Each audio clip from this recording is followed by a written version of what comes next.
Center, single back is Gibbs. Goff turn, gives it to Jameer, to the end zone, touchdown Detroit Lions. That's the way you make a statement on the road on Monday night to start a football game, straight down the field to the end zone. It is 2nd and goal from the 1. Goff out of the gun, hands it to Montgomery, tries the left side, did not get in. It's going to be 3rd and goal from inside the 1. They say he did get in. Late call. There it is. Touchdown, Detroit Lions. Better late than never. Out of the gun. Jackson's got it. Running to his right. Wants to throw. Now being pressured. Ball's loose on the ground.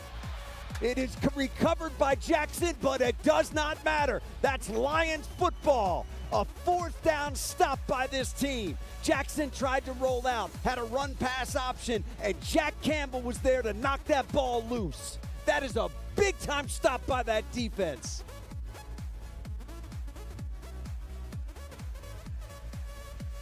Lions show 4 across the front.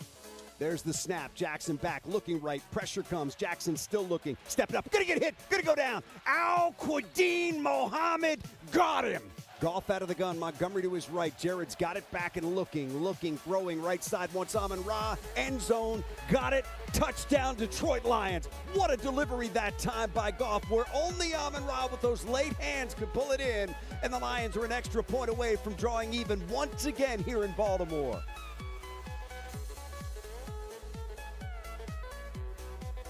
Jackson fakes the give to Henry, wants to throw, steps up, gonna get hit, gonna get spun down again. That's another sack by that Lions defense. That is Al-Quadin Mohammed for the 2nd time tonight. 96, that is big, man. Goff up under center, turns, gives, Amon-Ra flips it out to Gibbs. He's in the house, baby. Touchdown, Detroit Lions. Oh, that is beautiful. Goff hands it to Amon-Ra. Amon-Ra flips it to Gibbs, and the Lions have got the lead back. From the Lion 19, Jackson out of the gun. He's got it, wants to throw. Jackson looking, stepping up. Now he's going to get hit, going to go down. Sack back outside the 20-yard line. That football came out, but they're going to say he was down. That is another big play by that Lions defense. Trevor Nowaski with the sack. There's the snap, Jackson back. Jackson looking, Jackson stepping up, rolling to his right, being chased. Still looking. Now he's going to get hit, going down. Taken down again by that Lions defense. Derek Barnes, I see you, 55. That's a big-time play. The Lions stripped it away from Derrick Henry. What a big turn of events, and the Lions have got it now. Goff up under center. Montgomery the single back. Goff fakes to him, wants to throw, does downfield, wants Amon-Ra. Got him, made the catch inside the 40. It's a 1st down, but there's a flag down as well. It's a hold against Baltimore. Yeah, 1 2 1 2. Hey yo, AC. 1 2 1 2. Mic check. Hey, can y'all hear me out there? Hey. Against all odds. Against all odds. Against all odds. Against all odds. Against all odds. Against all odds. The podcast. Shout out to Rockhound Detroit Lions, man. One pride. Rise and Grind Morning Show is the best podcast in the world. Meek Robinson. All right, good morning, everyone, or all 15 of you. Good morning. Hope you guys are having a wonderful Wednesday. It's time to get into the Rise and Grind Morning Show. It's going to be a video review kind of a day. Eric is off today. Cat's having surgery, so wishing him nothing but the best of luck with his kitten or cat. I don't even know how old it is. Having eye surgery today. I think they're removing it, which is kind of nuts. But anyway, we're going to get rocking and rolling this morning. I want to review the press conferences from yesterday. Some good statements. And Aidan Hutchinson clearly had something to say about the edge position, which is no different than what I've been talking about. Is it just PC talk? I doubt it. I think that Aidan understands what's going on with this team and how this team is producing at a high level, even without, a $90 million edge rusher on the opposite side. And I think it's warranted. We're going to talk about 3rd down today. 3rd down is a critical down for the Lions. We've had plenty of conversations about 3rd and 4th down with this team and how critical it is for them to get into those manageable 3rd downs and then converting But then again, we've spoken how they use fourth down kind of as a third down as well. So we're going to talk about all of that and more when we get back. And a few other things on the list today. We're going to get to it all, I promise.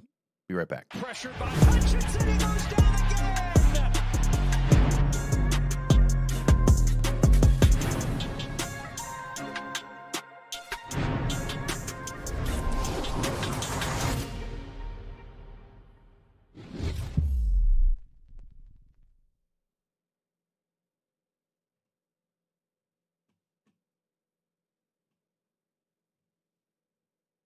All right, first thing up, we're going to be getting into Dan Campbell.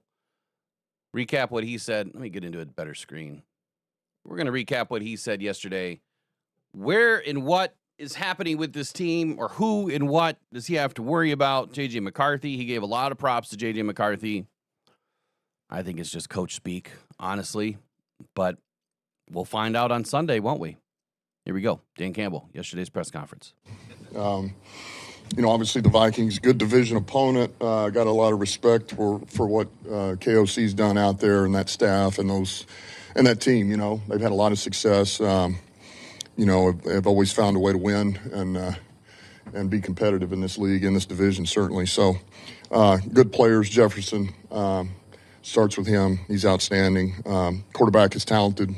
Young guy, but he is mobile. He's got a big arm, and he is accurate. So. We got a big test there with those guys. Obviously Addison, Hawk. They've got weapons. And then defensively, just what Flores has done, it's always disrupted defense. They force you into errors. They capitalize like they did Cincinnati this year, force 5 takeaways, 2 of them touchdowns. That's what they can do to you. They'll get on you. You got to stay composed and just handle your business, be patient. But a lot of good players, man. 58's hell of a player. Hargrave, Allen, and we can keep going down the line here. I think Metallic's a good player. Cashman's a good player. Pace is a hell of a blitzer. Round and round. Rodgers has made some plays this year. Murphy's been there going on 3 years now. So good crew. Special teams is very active, physical. They fly around. So this will be a big test for us at our place, but once again, we're looking forward to this. Dan, coming out of the bye, what you guys have done, I think, you kind of validated what people thought you would be, getting that to that elite level again.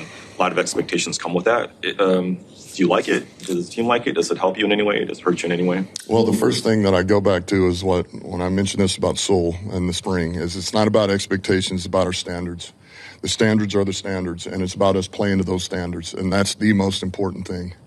And everybody likes to keep it to one game at a time, but with this kind of tough stretch coming up here, next few games, does anything need to be said? Do you think the players are aware of what's on the line and what that challenge is?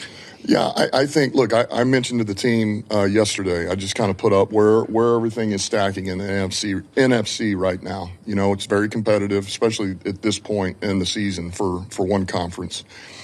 But all I stated was, hey, this is where we're at, this is where these teams are at, and this thing's about to shake out within the month of November. I mentioned this to you guys last week. You're going to start seeing some risers and fallers, and a lot of these teams are playing each other. We're one of them. So it really is just handle your business, man. And the bottom line is find a way to win your division. And we got Minnesota coming in here. That's number one. And then you worry about the next one after that. A little bit yesterday, or just kind of preparing for that offense. It doesn't matter who the quarterback is. What about him specifically? He's thrown 40 career passes. So how do you go back to college film and what do you know about him? Well, I know this. You watch Chicago and what he did. Had it a little bit rough there early, right? Throws the pick, then all of a sudden, man, he comes rushing back, and you just see the poise and the confidence and his ability to overcome that and really lead him to a win. That's impressive for a young guy. So that kind of tells me all I need to know. I know what the talent is. I've seen it. They're going to do what they need to do to help him out and try to reduce the stress. Take as much off his plate, but yet allow him to do things he does well. And, and 18 is a catalyst. 18's a catalyst. Jones is a hell of a back. So they're going to find ways. They want to try to establish the run, screen game, get it to 18, get this kid on the move.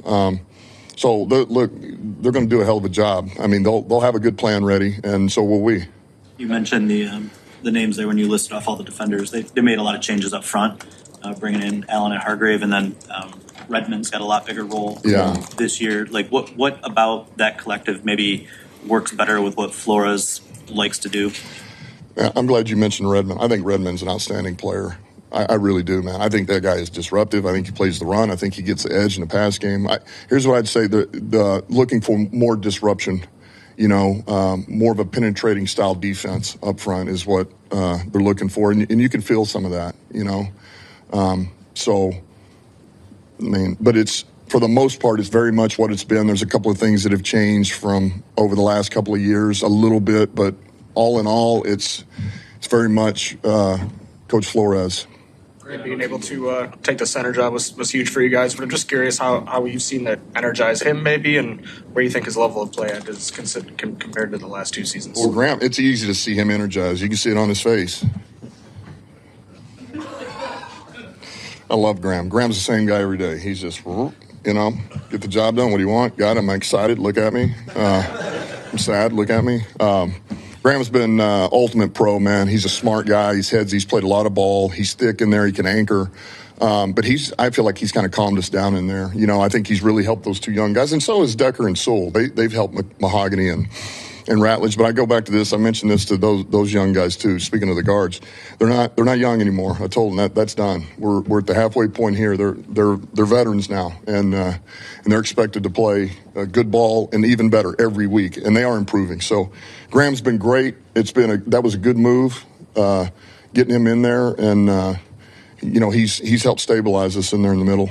From a competitive standpoint, sometimes teams will meet with quarterbacks, even though they're not going to draft them, just with the expectation to maybe get to know them better. Did you meet with JJ in the draft process at all? I did not. I knew we didn't have a shot at that one. So we weren't in the market, and he was going to go quickly.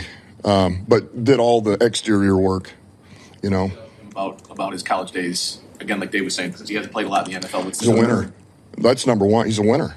I mean, the guy has won a ton of games, and he's played a pro-style offense with Harbaugh at Michigan. So I think those are 2 things that you don't always find is the guy who plays pro-style and has played football, right? He's played and he's won. So that I mentioned his athleticism. He's mobile. He's got a big arm. He's a good decision maker. And he's like any other young quarterback. The more reps he gets, the better he's going to get. And how different is this Vikings team from the one you guys played in the season finale for all the marbles last year? Well, I think we're both different teams. I think we're both about where you're at the midway point, and I think I know for us we're trying to improve, man. We're not where we need to be yet. We've got so much room to grow, and I'm sure they feel the same way. So I think we're finding our way. Everybody's trying to figure out the best way to move the football, stop the football defensively, gaining advantage on special teams, and so I think we're both teams looking to improve. Will Decker practice this week? And I guess do you have any better I see him practicing tomorrow. Not today. He did yesterday, but I don't see it today. But I do see him practicing tomorrow. Thursday. Excuse me. They're off tomorrow. Yeah. The injury front. Haven't checked in on Vaki in a while. It's kind of been about, I think, a month since he's practiced to see where he's at. And then do you have any sense of a timeline on Davenport now that he's eligible to come off IR? I would say nothing new on Davenport. He is improving, but I can't give you a definitive this is when he's going to be back. I'm just very confident he is going to be back. We're going to get him back here. So I can't tell you an exact date there. And Vaki practiced yesterday. He's going to practice today. He's going to practice Thursday after the day off. And so we're hopeful. He looked good. He looks good right now. And hopefully we can get him to the game. That's the plan. What is the balance there, Dan? Just with IR candidates, when it's 3-4 week recovery, like how do you make that decision on whether to keep on the roster to free up the spot? Yeah, it's tough. That's something that we go through all the time, and that's what Brad's constantly, the amount of shuffling and thinking and moving and that goes into it to try to help yourself and balance your roster as much as possible by where you're at, but also where you could be in a week, 2 weeks, 3 weeks. So there's nothing easy about it. I think Brad's done a hell of a job. We talk about it all the time. But I think if you're not in an immediate pinch and you feel like this is a 4 or 5 week deal, maybe we hold on to him, and we don't IR them if we can. Now, you only get 8 of them, that you can put there and bring back. So that's the other thing. But and then just as far as the players, as much as we can, we say this is where we feel very confident they're ready to go. And a lot of times, not always, it comes back to, well, then let's give them another week. We do our best to try to, man, are they ready? Are they really ready? And then give them some practice time. It doesn't always work that way, but we do the best we can with it. On the Vikings, one thing they do pretty well is one thing you were talking about yesterday, third downs that you guys need to be better at. What do they do so well on third downs to sort of limit them? Pressure and multiple coverages. They switch it up. That's when you're going to get some man. That's when they play some man. But then they're fire zones, they're inverts, so it's very much, you hit your back foot, now you're figuring out what they're doing. If you're the quarterback, that doesn't make it easy. Fortunately, we have a veteran quarterback that's played a lot, but it makes it hard. So he does mix a lot of things up, and then they're very disruptive. That's why we go back to third and manageable. It's a statement that everybody would agree with. Man, you get in the third and longs, and it gets really difficult because they can get on you and force you in an error, and that's when they get these takeaways and, or sack, fumble, something happens. So we got to be really good on first down, so that it helps us on third down. Okay. All right. So a lot of good questions in this press conference yesterday. This was October 28, 2025. Just a quick check for everybody. Everyone has good audio this morning. We should still be rolling good. I haven't noticed any changes yet. I have some bad audio on my side. I don't know why. I probably should just pop in the other ear. But anyway, some good stuff from here. He talks about the standards being it, and I just think it's so hilarious, right? That when I caught on to Tate Ratledge early in the process, during the off season and heading into free agency and then the draft, I did a little, if you want to call it a skit or whatever, when I wore the blue wig and I was doing my best impression of Tate Ratledge after watching a video interview that he did. And he always talked about the standard, right? The standard being the standard. It's not something that I've heard a lot come out of Detroit publicly, meaning it's if you were to go back to the last few seasons, press conferences, I'd be willing to bet that they didn't use that term a lot in press conferences. I think that we've seen it, or heard it sparingly. That doesn't mean it didn't exist, right? They've always had their standards. I think for whatever reason, bringing in Tate Ratledge this year, and he speaks a ton about that. It's something that he embodies. It's come out more. And so I did that skit talking about the standard is the standard, right? The standard's the standard, boys, right? And now you're seeing more of it. And you hear Dan Campbell talking about it a lot more often. And it's something that I think that this team has believed in for a long time, that they have to do things a certain way. We are who we are now because of where we have practiced, how we have practiced, the responsibility that we place on everybody's shoulders, from the coaches down to the players, down to the water boy, the equipment guy. It doesn't matter. Everyone has a standard to uphold. And if any one of those positions, coaches, whatever, right? If any single one of them can't uphold their standard, it starts to unravel the whole thing. So it's really important, coming off a bye week, that you stay committed to your identity and you stay committed to the things that got you here in the first place. And it's no different. Yep, you're going in up against the Vikings team that J.J. McCarthy hasn't played pretty much the entire season since week 2. I think Dan gave him a lot more extra credit than what he deserves at this point, because it's 2 games. And it was a very bad Bears team. So for me, or was it Bears in week 2? Who was it in week 2? Who did he play in week 2? We had the Bears in week 2. Was it the Ravens? No, it wasn't the Ravens. Let me go back and look. It was Bears in week 1. I'm sorry, Bears in week 1, where they came back late in that fourth quarter, primarily with JJ's legs. So just that one game is not enough for me, especially week one. And look, I'm not poo-pooing on Dan. I mean, Dan obviously knows way more than I ever will. What I'm saying is I wouldn't judge somebody or evaluate somebody's skill level definitely off of week one, because week one is terrible for everybody. Clearly, we didn't have a good week one. And everybody assessed the Lions in week one. Oh, they don't have the standard anymore. The Lions are not who we thought they were. The Lions are trash. They're terrible because we lost week one.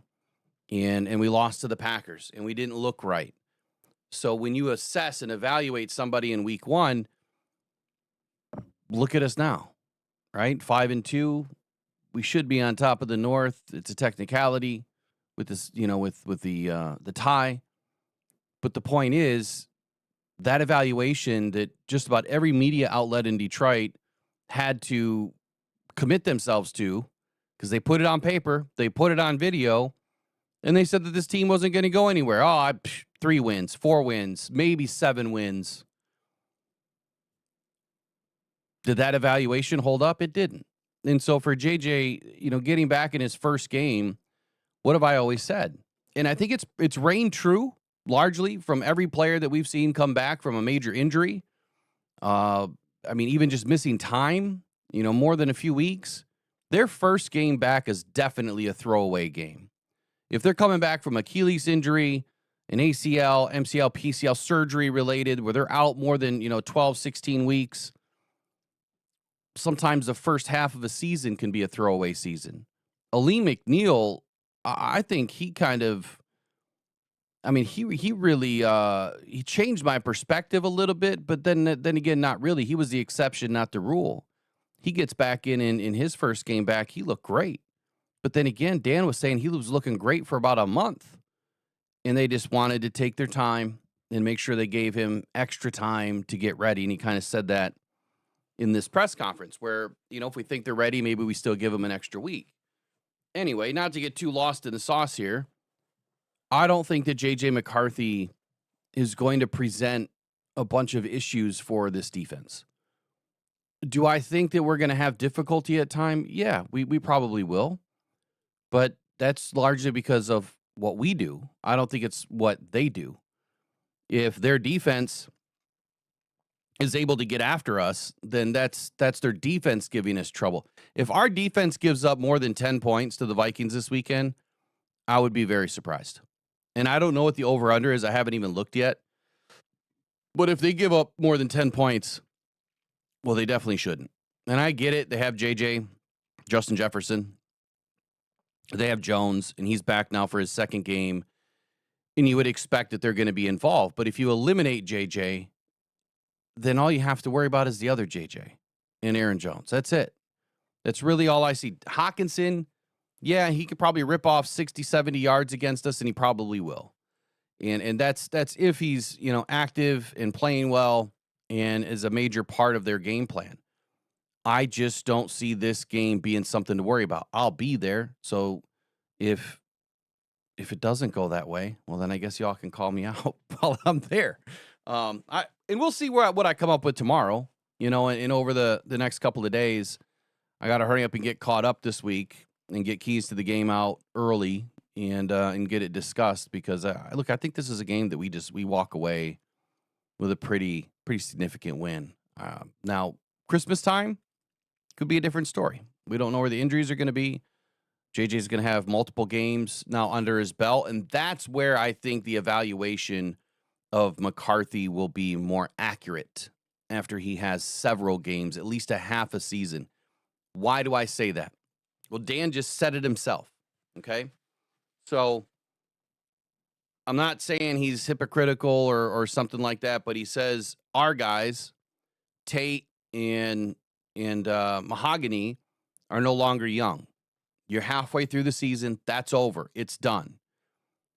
So I'm going to apply that same method to Justin or to JJ McCarthy.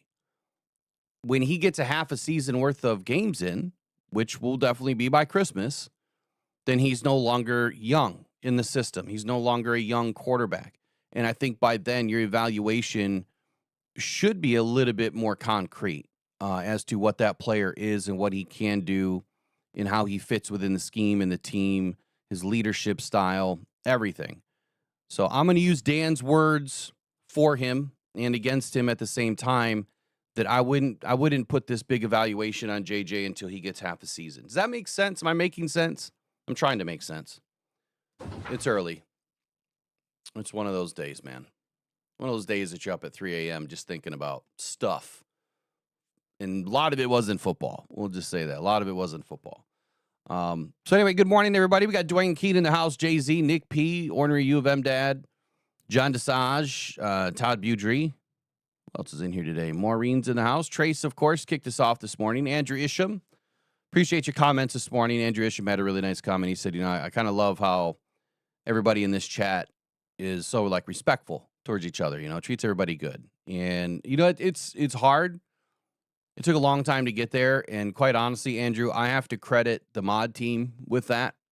I mean, I identified the standard that we wanted to keep, which is let's just be respectful to everybody. Let's not, it's one thing to have an opinion. It's okay to have an opinion. It's okay to not be, 100% liking certain players and whatever. But I think that we've drawn a line in the sand.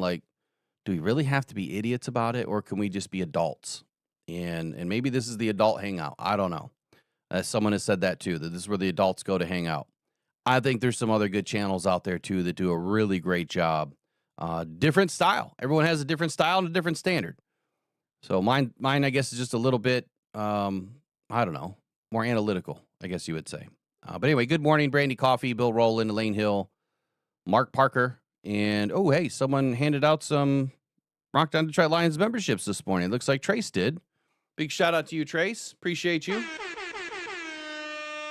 I think I missed last week of doing memberships. So I was supposed to do at least 5 a week.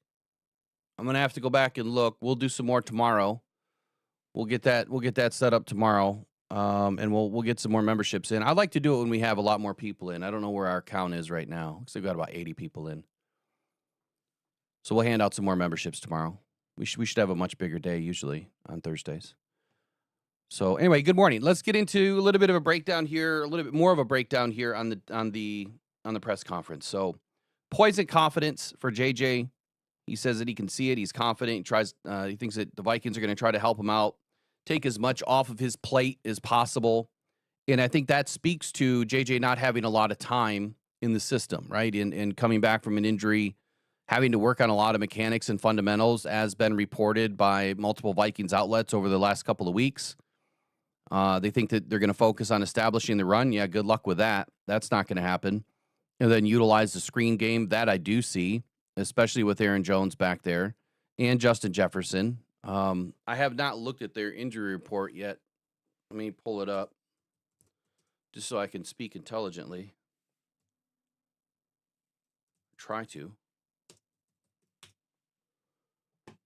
I know Darashaw was out at one point, and I don't know if he's out for the season or what. And why don't they have anything? They don't have anything listed yet. Maybe we'll get a practice report today. Let me go back to week 8. Let's see. Last week, Andrew Van Ginkel was out with a neck injury. I have no idea if he'll be in this week. He was limited all last week, so I would say that if he's if his trajectory this week is still limited to start today, as long as he gets one FP in by Friday, he'll probably be in the game. And he's a problem. Like Van Ginkel's a problem. Christian Darashaw had a knee injury. He was questionable last week, so I would think that there's a possibility. But again, I haven't dove in. I do that tonight and tomorrow. Aaron Jones had that hamstring injury in week 8, and then he came back in week 8. So we'll see where all that goes. We do know Carson Wentz is down. He's down with the left shoulder injury. What's funny is, prior to last week, he had the left shoulder injury that was reported. It had to have been reported early. He was listed as a full participant, and then now he's going to surgery. So that's kind of interesting, right? It's kind of interesting. Who knows if they're going to investigate that or not? I know that Eric mentioned it yesterday. Thought maybe there's some fishy games going on. They also mentioned defensive changes with Redmond. So this is a player that I have not paid a ton of attention to. And so I'm glad that, I think that was Justin Rogers that asked that question. Really, really good questions in this presser, by the way. I know I said that a couple of times.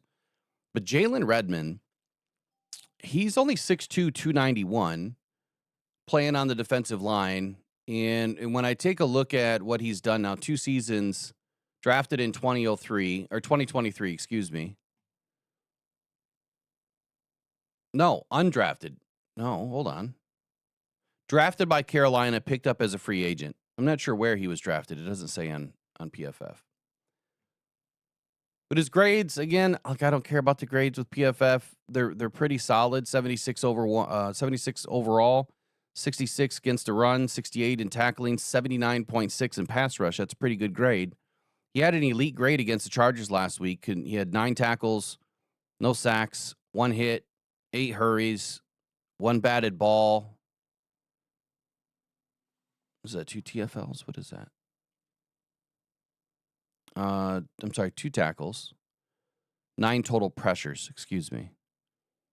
On the season, 21 total pressures, 3 sacks, 1 hit, 17 hurries, 2 batted balls, 15 tackles, 3 assisted, only 1 missed tackle on the season. 5.3% missed tackle rate. That's pretty solid work. Now, I'm just going to throw this out there. I don't know what his contract is. Let's just take a quick look. Because anytime Dan Campbell, I'm just going to throw it. Anytime he says something like this about a player that's kind of out of left field, I know that Justin asked a question. Is he somebody that is on the Lions' radar if he is not, locked up to a longer term contract? I think he's a little bit smaller for what the Lions would like to utilize. But then again, if you can play, you can play. He's only 26 and a half years old, and he is only on a 1-year deal. He was signed on a 2-year deal last year. He was coming off a 3-year deal out of Carolina. So he should be a free agent, exclusive rights free agent next year, which that creates a little bit of a hurdle for the Lions. Doesn't mean that they can't get it done. I would assume that they're going to try to keep him, but if they don't, park that name as somebody that the Lions could be looking at next season for the defensive line. I would park that name in the back of your brain somewhere. All right, next, Graham playing well. I'm not surprised by this. I think that Graham was the best choice. Obviously, Tate Ratledge is having a good season. I don't know that he would have been able to have a good season at center. That's so much to take on as a rookie when you haven't done it, for pretty much your entire career. I thought it was interesting that they mentioned, or Dan mentioned, that we didn't take a shot, or we didn't have a shot on McCarthy, talking about the draft last season, or the 2 seasons ago, and then quickly said, well, we weren't in the market anyway. Look, I don't think that the Lions, they weren't in the market, but I don't think that they would have gone after JJ either way. They did like him. They wanted to do the work on him either way so that they knew just who he was when he entered the league and, obviously ended up as a Viking. So they had to do the work on him. I don't think that that's the size that you're really looking for. We'll see how he turns out, man. I know a lot of U of M fans love him. And Aiden had some things to say about him. We're gonna jump into Aiden here in just 2 seconds. He had something to say about the edge position as well. JJ's only 6'3", 219 pounds. I think 6'3" is borderline for me. I think prototypical size. I'd rather see quarterbacks tip in 6'4", 6'4.5", 6'5". For me, 6'4" is probably the cutoff, but 6'3" is not. It's not undersized or anything. It's just not what I envision prototypical size as a quarterback in today's league. Especially if you're going to be a pocket passer, you need to be a little bit taller. Good news on Decker practicing, likely to play. Vaki practicing, likely to play. And then last night we did recap a little bit of the injury report and what we were hearing. Davenport will be back, is improving, will be back at some point. They do not have a definitive answer as to when, but that's great news. I mean, it could be next week, it could be in 2 weeks, it could be in 3 weeks, but they have to start the clock first anyway and get him back. Third down defense for the Vikings has always been a problem, and third down offense for the Lions has been a problem recently this season. I wouldn't say it was a big problem last year. And so let's discuss that for just a brief moment, and then we're going to jump into Aiden. So Burkett put out this article this morning at 5 o'clock. I was reading through it, and I was like, man, there's some good stuff in here. And so let's highlight it. Let's talk about it this morning. Here's what he said. He said there's a high correlation in the NFL between converting third downs and scoring points. The Detroit Lions have scored on 70% of drives, 19 of 27, when they've converted at least one third down. And that stat is from this season alone. Adjust that number for missed field goals and drives that end in turnovers in plus territory, meaning in the other side of the 50, right? And that number is even higher, 81.5%. That is why Lions coach Dan Campbell this week said that third down is the most glaring thing right now that ails this offense. And that is something that we've been discussing a little bit here and there. Is third down is also third quarter. And then what are we doing after turnovers? The Lions ranked 22nd in the NFL in third down conversion percentage at 37.65%. If you go back and look at all the keys to the game, at where we started at the beginning of the season, especially after week 2, and where we are now, it is drastically different. What are we not doing on third down? Any of the live stream games that I've been in, you guys have heard me go a little bit nuts on the play calling, especially on third down, when it just doesn't make a whole lot of sense. When you have maybe 3rd and 2, we're throwing a pass as opposed to running the football when running the football has worked. It's that stuff that drives me nuts, especially when you're in 4th down territory. I would always run the football as much as I could. Clearly, you want to mix things up, and you don't want to get stuck into a situation where teams know what you're going to do. But if you're running the ball effectively, there's no reason why you can't disguise a run, it looks like a pass, has the option to pass, but it ends up being a run. We have to be able to trust in this offensive line to be able to get 2 yards. Now, I haven't gone back and looked at every 3rd and 2 or 3 that we have failed on. I don't know if I'll have time to do that this week. I wish I would have done it during the bye week.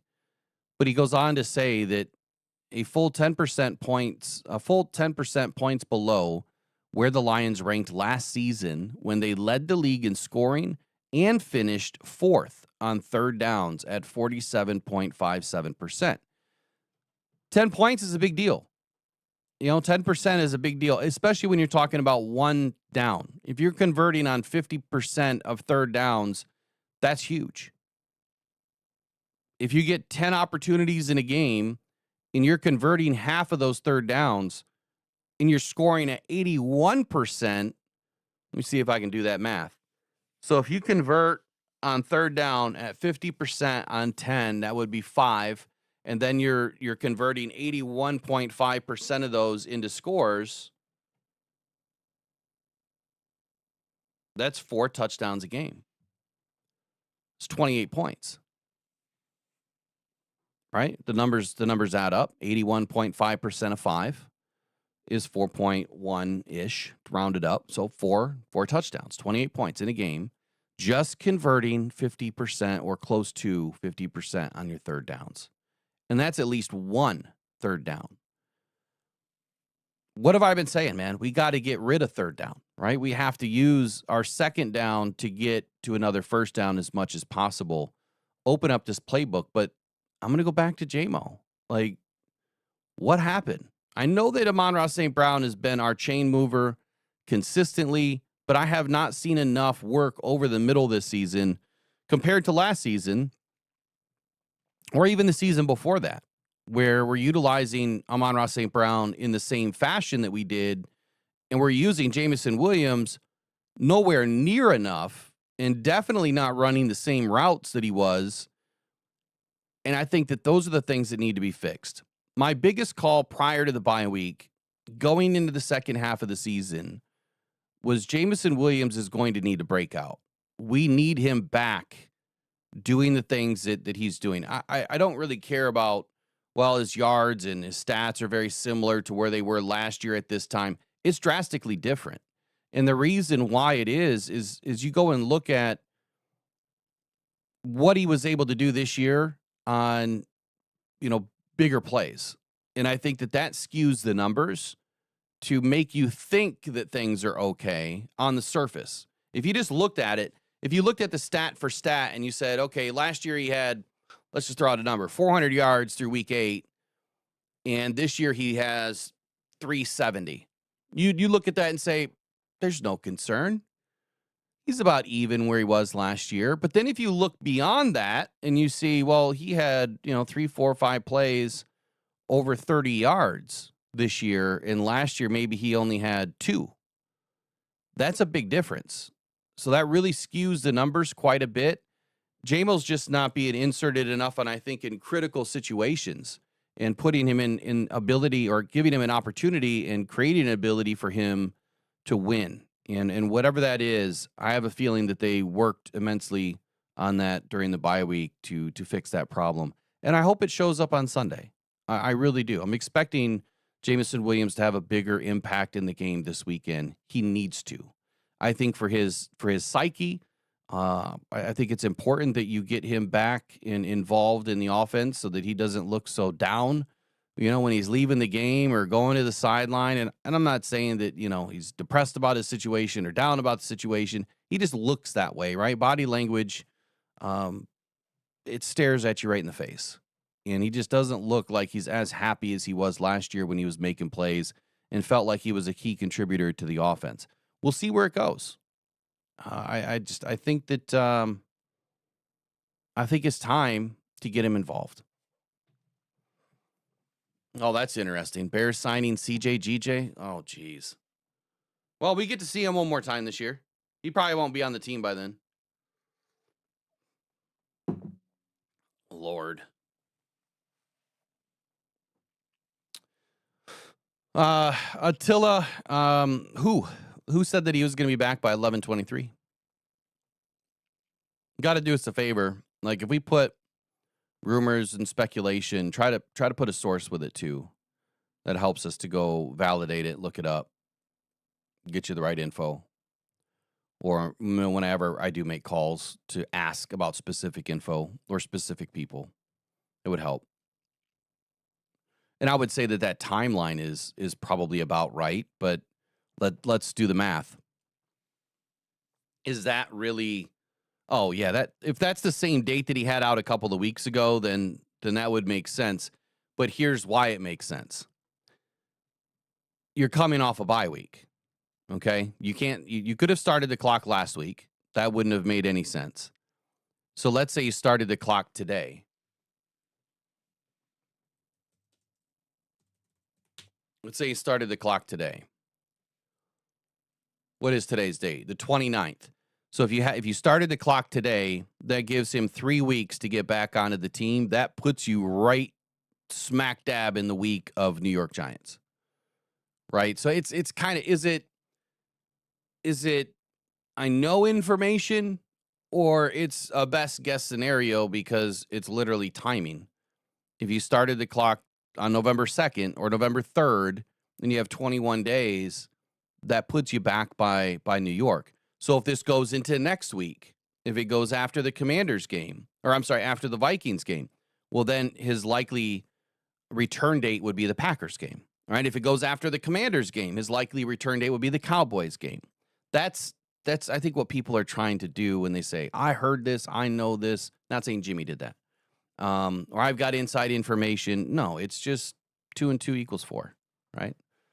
And when you put stuff out there in the best guess scenario, it's just based on timing. So again, Dan didn't give us a definitive, and if Dan can't give us a definitive, I don't think anyone else can either. But Jimmy's not wrong. I mean, right now it would be it would be the New York Giants game at the very latest if they started the clock, this next week or so. So it's good info. I would love to get him back by then. I think it would be extremely important to get him back and healthy for the last third, right? The last third of the season, and hopefully he can play and finish out the season. It would be super impactful. Last thing I wanted to go through on his press conference is,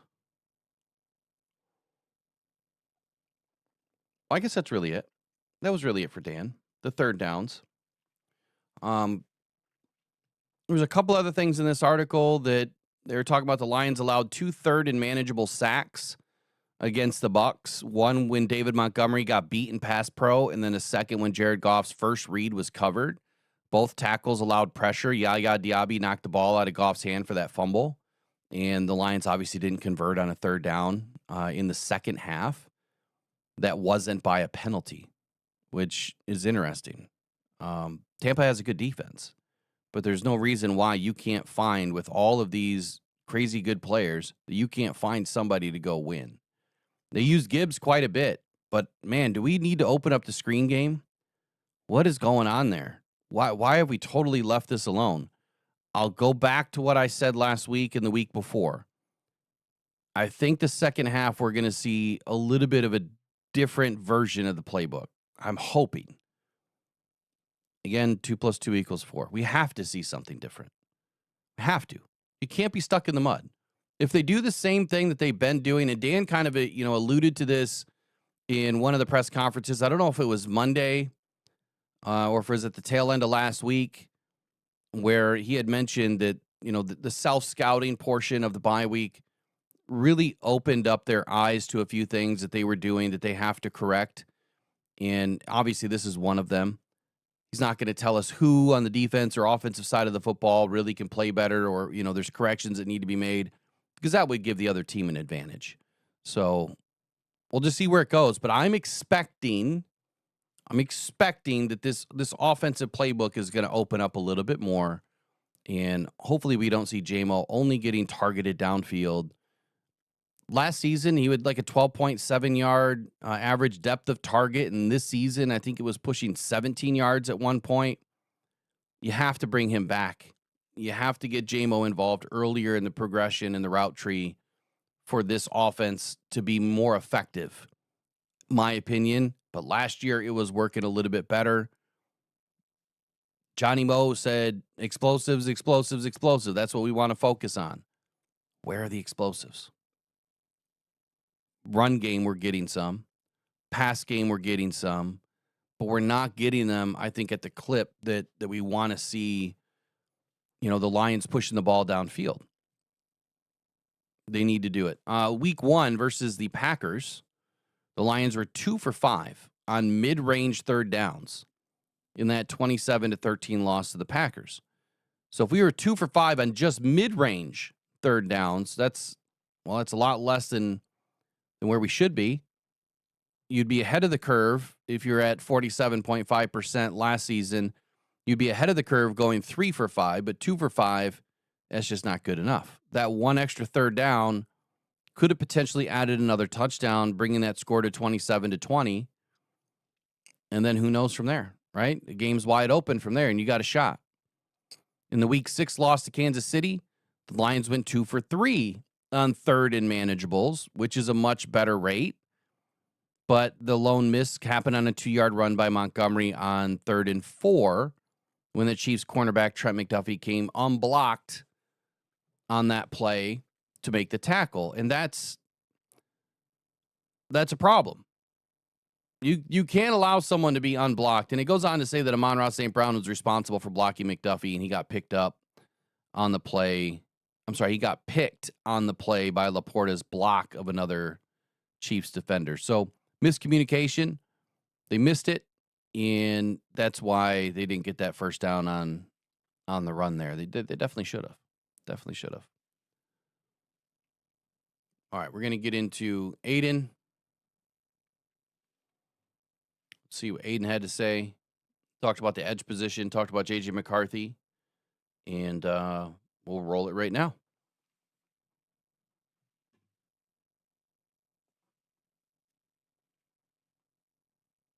All right, here we go. We have a great relationship. What's the mindset going in to face JJ McCarthy on the field this week? Yeah, it'll be exciting. You know, we have a great relationship, and I probably got to shoot him a text this week at some point, letting him know. No, I'm super excited. He's a great competitor, great player, and I'm looking forward to it. You practiced against him, worked with him, won with him. These are the places that you dream of being at when you're in college to make it in the NFL. Will you wrap your head around that as you try to take him down on Sunday? Yeah, it's always weird, you know, how some of the guys you play with just keep continuing to show up, you know, and now, you know, me and JJ will get our first matchup, if you want to call it that. But no, it's going to be fun. I'm sure we'll laugh a little bit out there, and yeah, it'll be great. Having Brian Branch back, what does that do for this defense, having them come back this week? It's great. BB, he's got 2 weeks off now, so he's got fresh legs. He's ready to go. You know, a great little bye week in the middle, and I'm excited. I mean, BB is he's one of those guys on our defense who's really the heart and the soul, and the tone setter. You know, so it's can't wait to have him back. How do you think the pass? It felt like Aleem had some seriously fresh legs in his return on last Monday night. Just how much did you feel his presence next to you on the defensive line in that game? It's so great. I mean, it was so electric being out there with him and feeling his pressure, and that kind of bleeds over to when you have multiple guys on a defensive line that are getting pressure. It's just it makes your defense so much more dynamic. And he was putting a lot of good stuff on tape, especially for a guy that hadn't played football for however long. I don't know how long it was, but it was 9-10 months, whatever it was. So it's impressive, really. How does that push It felt like Tampa spent most of that night like double teaming, even triple teaming you, with Aleem proving that he can dominate one-on-ones. Mm-hmm. Feel like there might be some payoff for you in that sense, that you might get some more one-on-ones yourself? I think so. You know, I think because of Tampa's, you know, because of the outcome and because of how we played on defense, I don't think that's the recipe to beat our defense, you know. So I think that's discouraging for people when they watch that tape to kind of emulate that. So I think, yeah, it helps all around the board. How does the interior? I love that, because Aiden's like, hold on a second. You're not going to win by double in or triple in or double chip in a hip, right? You're not going to win that way. So if you think you are, you know, just don't do it. Give me some more one-on-ones. Let me get a free rush. Yes, good thinking, Aiden, but it's not going to happen, buddy. Your pressure, though, I guess push the quarterback into your area, I guess, too. I mean, just like what Aleem does, and in that sense, I mean, getting the guy to kind of flush out to your area. Yeah, and it works hand in hand. You know, it's helps everybody get more production, whether it's the defensive tackles or it's the edge players. So it's really a race to who can get there first, or whoever applies that pressure, step up lane, will get that sack. You guys have been hearing, if you've been listening, whatever, but Lions need another edge rusher to help out Aiden Hutchinson. Need another edge. Are you guys to the point with your pass rush that isn't really top of mind right now, or is it still? I mean, where do we rank in the sacks right now? You're up there. I don't know. I mean, I don't know. I don't know what the people want, but all I know is with the guys we got right now, we're producing, and you know, that kind of tells the story in and of itself. And it feels like Al-Quadin Muhammad has been a big piece of answering that question this season. Just, I don't know, how much has his play elevated this defense, and what has he given the defensive line across from you that's been unique, I guess? Yeah, I mean, Quan is definitely I don't know, how much is his... That kind of tells the story in and of itself. And it feels like Al-Quadin Muhammad has been... So I'm going to go back and rewind this a little bit. Just a little bit. Here we go. Pass rush that isn't really top of mind right now, or is it still? I mean, where do we rank in the sacks right now? You're up there.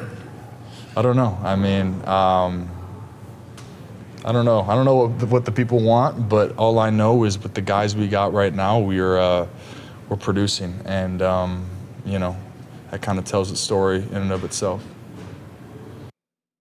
Okay, I really don't even need to go any further, but I will. I'm going to come back to this in just 1 second once Aiden is done.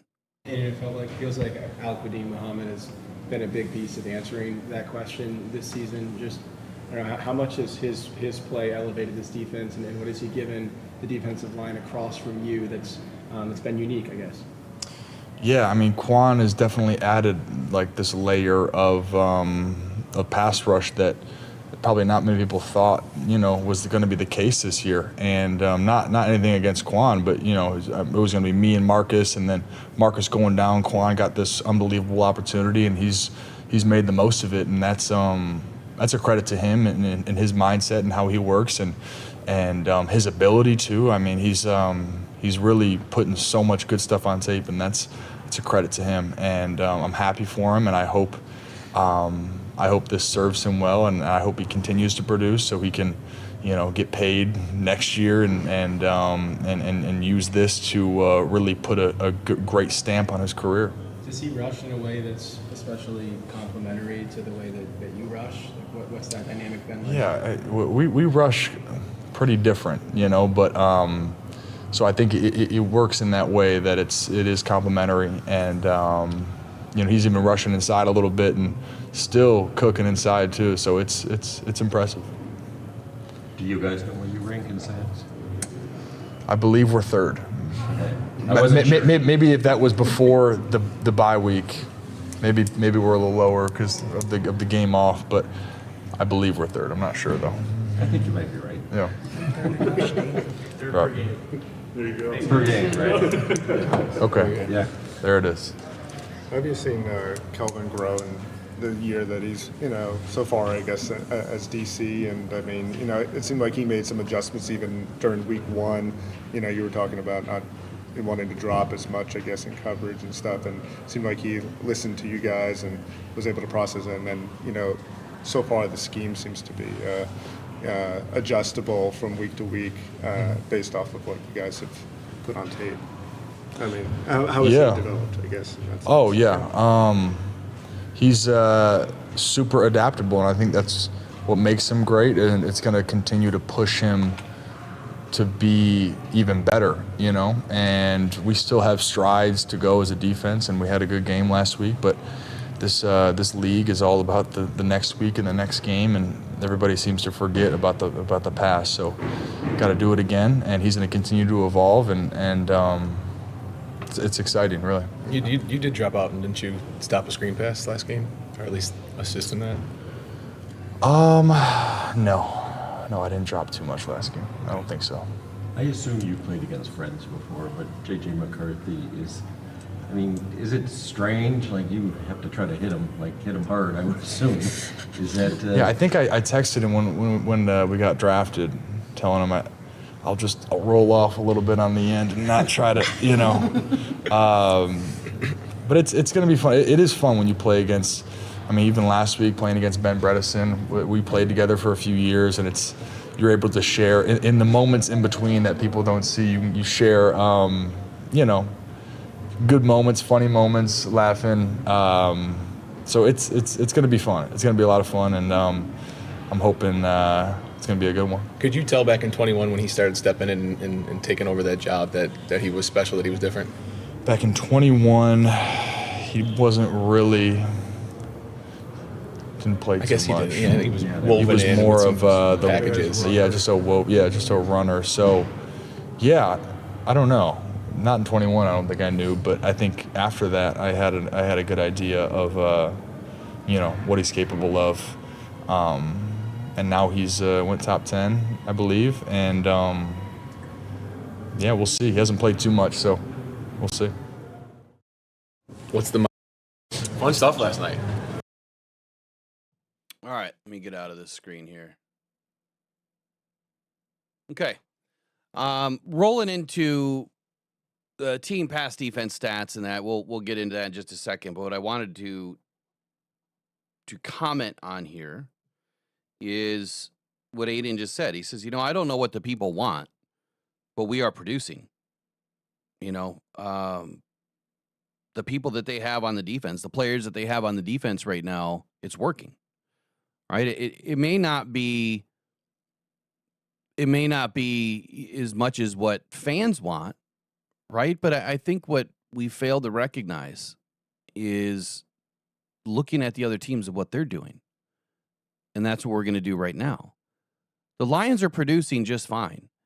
And again, I'll go back to a few things that I highlight in the offseason and things that I stick to that I know will work. 1, limit the points scored on offense. If you keep teams under 20 points as much as possible, you are going to win games when you have an offense that should be able to score 28 points a game. So you have to keep teams under 20. That is the most important thing. So if you're not getting sacks because you're trying to limit what the teams are able to do, there's a fair trade-off there. Number 2, TFLs are always going to be more important than sacks. Sacks at the right time are going to be more important than TFLs. But more often than not, you have downs, you have 4 downs, right? On every offensive drive, you have 4 downs, whether they utilize all 4 downs or not. Let's say you have 3, which they do, first, second, and third. Out of those 3 downs, there's really only third down that would affect a drive on a sack. And I've said this like a broken record, and the reason why, we just witnessed it a few weeks ago. What was it? Heck, it might even have been the Tampa game. Didn't we sack Baker for a 19-yard loss? I think Aiden knocked the ball out of Baker's hands. Baker recovered it. It was like 2nd and 19, and they on the next play, they go 20 yards and get a first down, or 19 yards, got a first down, whatever it was. So getting a sack on 1st and 2nd down, yeah, it puts your offense at a disadvantage. You're now working from a non-manageable position, but if you're able to move the ball downfield easily, if you have players like Justin Jefferson or Jamar Chase or, just name any of the top receivers and running backs in this league, Jahmyr Gibbs, right? Amon-Ra St. Brown, Sam Laporte, doesn't matter. Whoever you have, Jamison Williams, you're able to get that ball downfield and you can recover and you can get into another first down.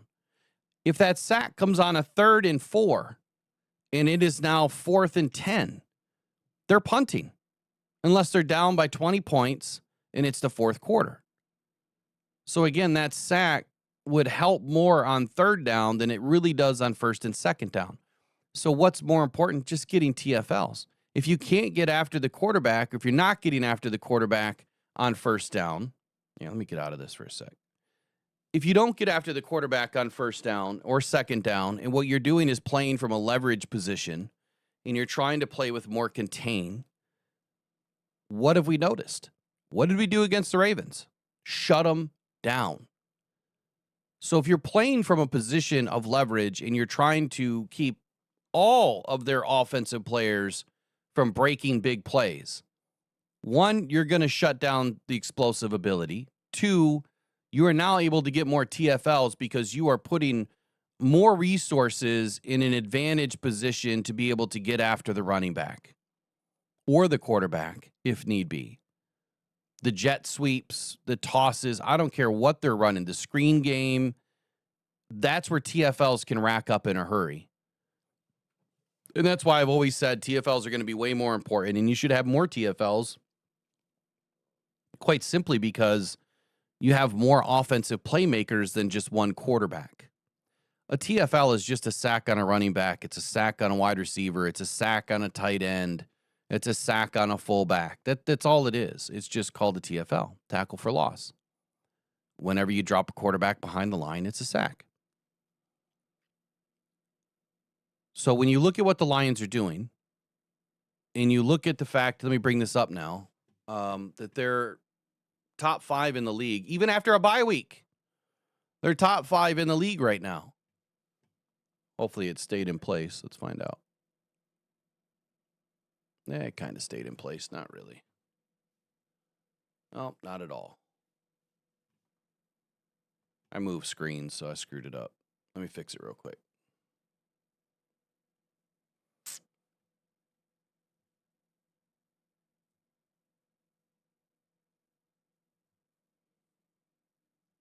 Now, 2 seasons in a row, the Broncos are at the top of the list.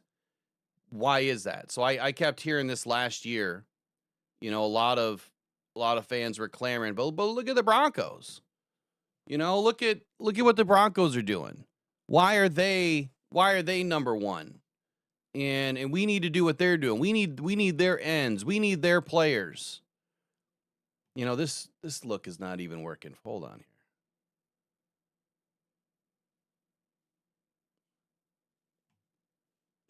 Let me switch screens. This should be easier to see out of here.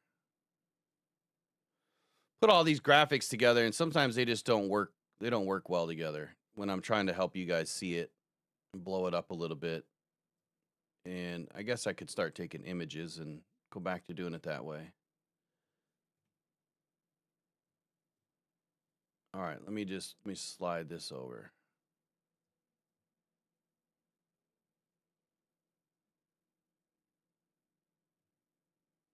Whatever. We're going to deal with it.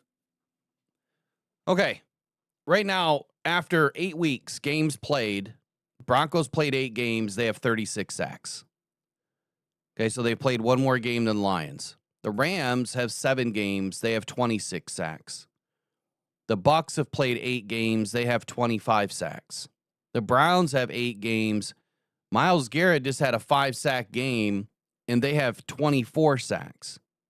So prior to week 8, had Myles Garrett not had a 5-sack game, the Lions were in 4th place,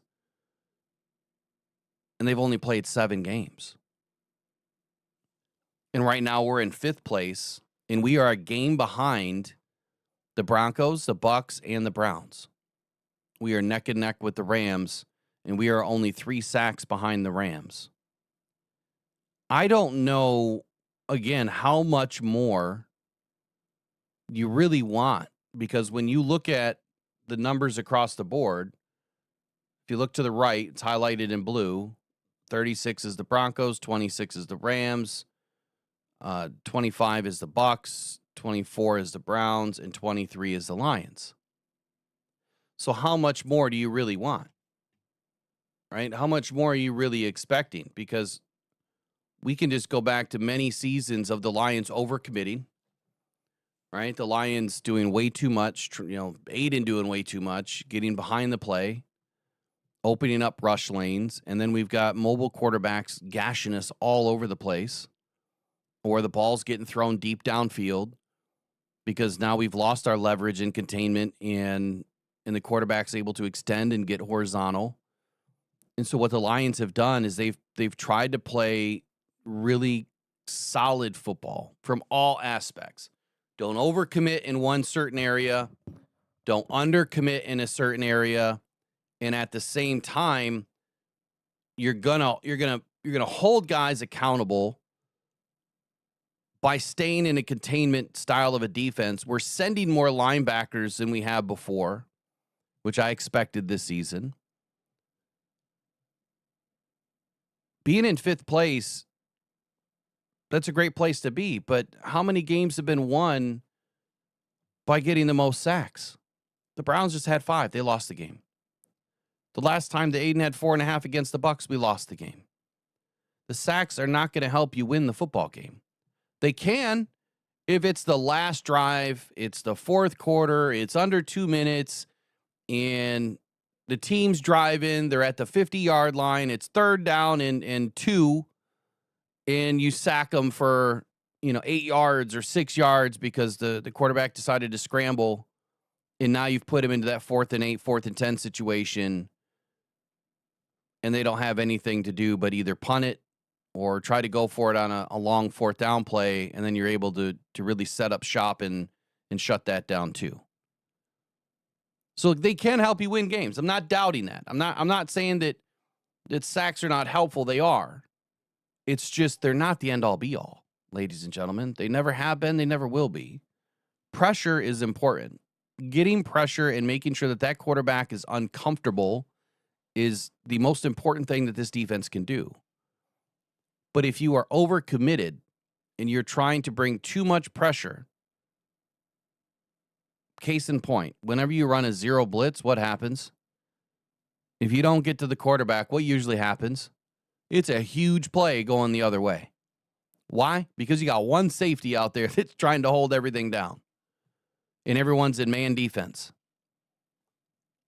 Just go look at that style of a defense. Zero blitz is the do or die play. That's what I call it. You're either going to do it or you're going to die by it because you just let up a huge play.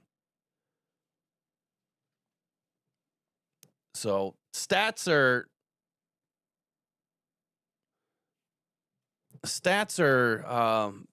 important and also not important. It's a great conversational piece.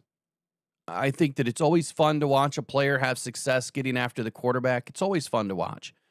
But if that's all that's happening, if all we're having is one player get after the quarterback and the rest of the defense is not able to do their job because maybe you're overcommitted on one side of the defensive line and you've got one player that is just kind of going rogue, getting after the quarterback, that weakens your defense. And I'll just kindly, gently remind you guys, go back to 2022's tape and go watch the first 7, 8, 9, 10 games of the season. What happened? We overcommitted. We let Jalen Hurts and Justin Fields just smoke us, right? Because we didn't have anybody that was in a position of contain. We were not utilizing leverage. We were sending Aiden every time. And then a giant hole would open. A giant, rush lane would open. And once that happens, the quarterback's going to take it, especially if they have feet. If they can move, they're going to take it. And that hurt us. I remember watching 2022 season, and I was probably third or fourth game in, and I'm like, I got to go back and look, like what was happening. And this is how much Aiden has grown. He has grown immensely since being in Detroit. He had over 700 yards of rush yards on his assignment, right, on his gap in the first, 4 or 5 games. I think it was through the Cowboys game. I have to go back and look at the schedule now.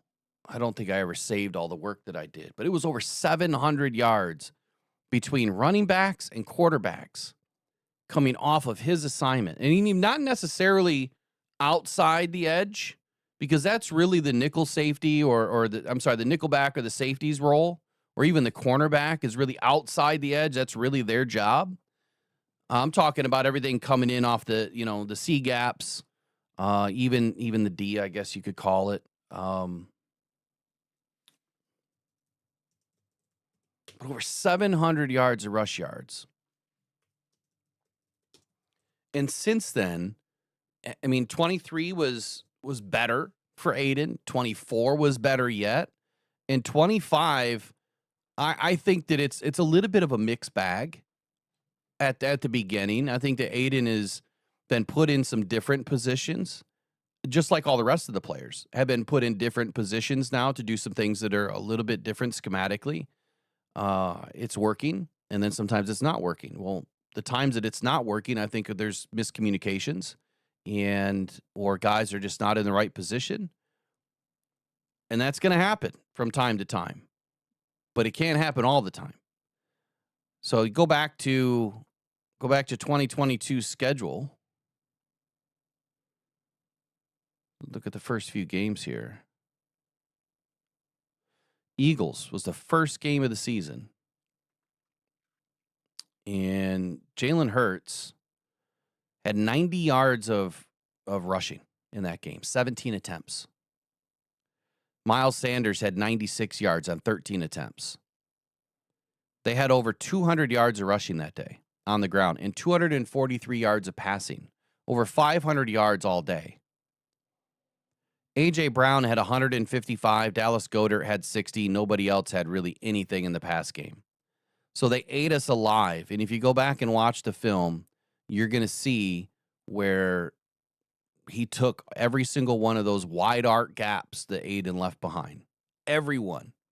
And if he didn't run, he extended horizontally, got to the boundary, tossed it down to A.J. Brown. That was just week 1. And so there was almost all of those yards were on Aiden's gap. If you go to week 2,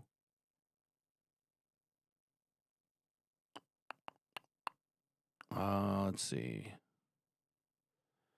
I don't remember week 2. It's against the Commanders. I don't remember this game. And I know Carson Wentz does not run, but we had a good game that week against the run. Let's see. Week 3 was against the Vikings.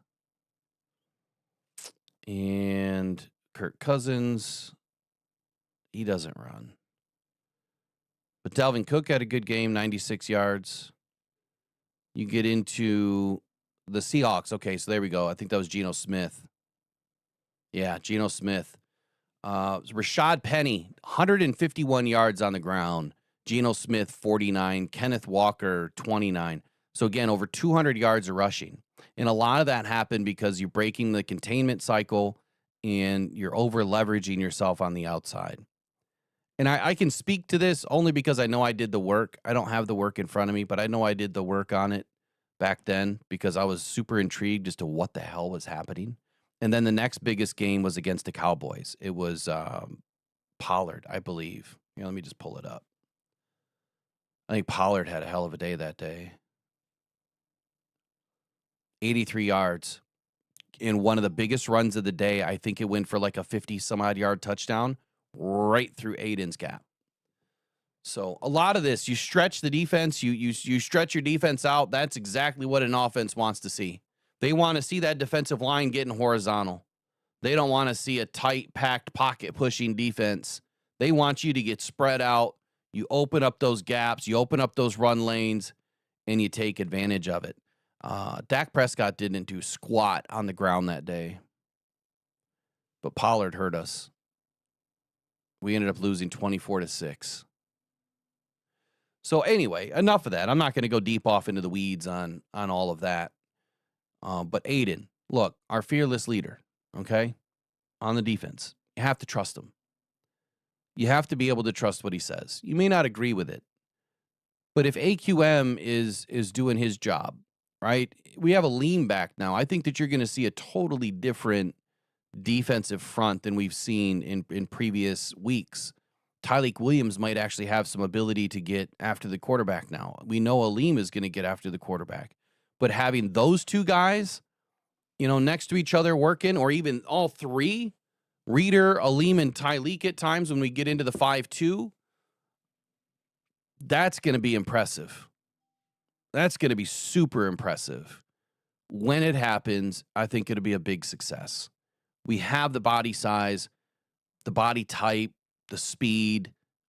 We have everything that we need now on that defensive line. And we still have more guys coming back, right? Davenport he's not some bum. I know there's certain people that would like to call him a bum. He's not. The dude is a pocket crushing defensive end. He just needs to stay on the field. Again, I'll digress. Go look at the games that he is in, and Aiden has pretty good games, and so do the defensive tackles. They have pretty good games when he's in the game.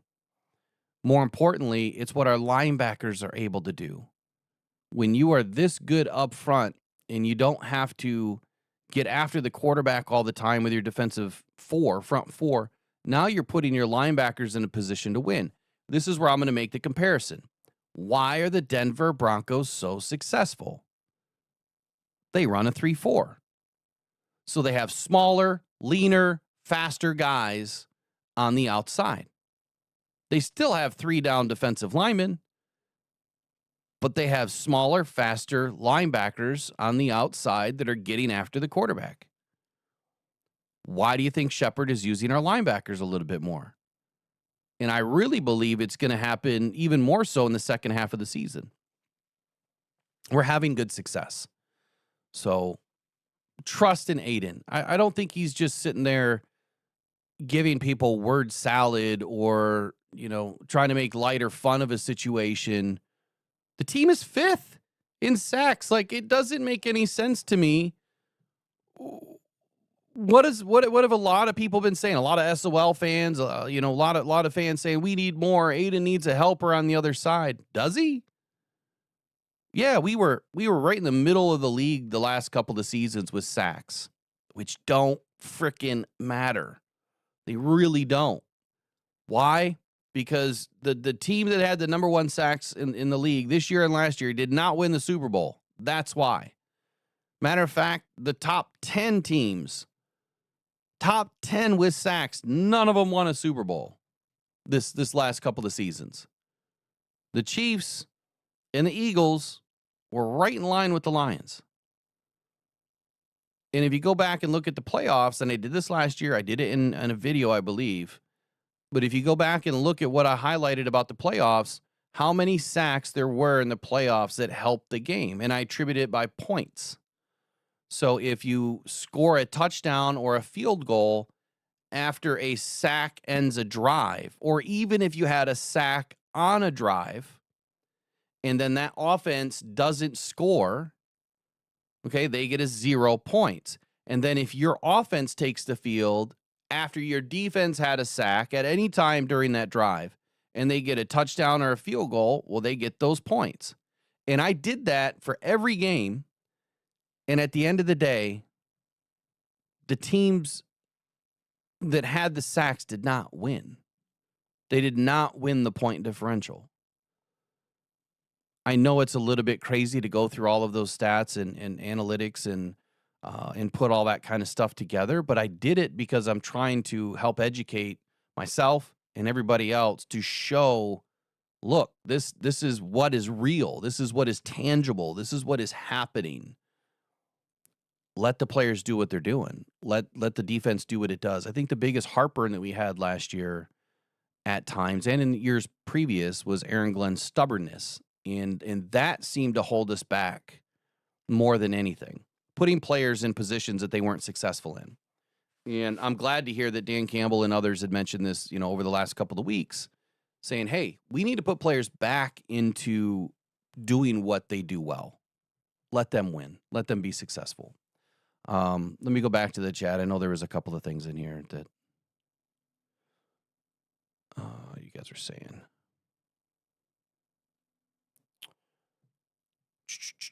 All right, let me back it up. Let's see. Rob B1s says, Will, if we are not the best in every statistic, it's not good enough. We are trash. Sarcastic, obviously. Yeah, that doesn't make any sense, man. Like, again, I've highlighted the Super Bowl winners, and usually it's been a top 5 offense and a top 10 or 15 defense that has won the Super Bowl. The last 2 Super Bowls have been an anomaly over the last 15 Super Bowls. It's usually a better offense, secondary defense that has won the Super Bowl. The last 2 being, again, the only anomaly, and not far off. Like, they were not that far off, between their rankings. Brent says, Davenport Pascal always injured. I only consider them backups. We still need another edge that's healthy all the time. Muhammad has been doing a great job, but it's a long season. Is Muhammad healthy? Hasn't he played in every game? Again, hindsight's 2020. You can't set up a roster and say, you know what? I need 22 defensive ends this year because someone's going to get hurt. You can't. Like, it's not realistic. It's not realistic at all. And let's be even more honest about the situation. There's not a bunch of defensive ends out there that exist that can play the game at a high level. They don't exist. There might be 7 in the league that can play, or maybe 8 that can play at a high level. And there's probably 3 of them that are elite, not including outside linebackers, because that is a totally different position. Totally different. And I know people like to confuse the two. Totally different position. Yeah, if you want Kevin, what was it? Todd Bugey says, if you want Garrett, say goodbye to Aiden. Absolutely. That you can't pay both. It won't happen. I know that people are making rumors and saying that, Myles Garrett's not happy, wants to leave the Browns again. Look, it's clickbait season. In the last week of the trade deadline and the week before the trade deadline, it's clickbait season. It's what it is. But to sit here and say that Max Crosby is moving and Myles Garrett's moving, Trey Hendrickson is the only one that makes any sense. All right, he's the only one that makes any sense that he's likely to get moved, and that's because a team would be willing to pay only about $15 million on his deal and only give up. What are they going to give up now? I think the Bengals really screwed up here.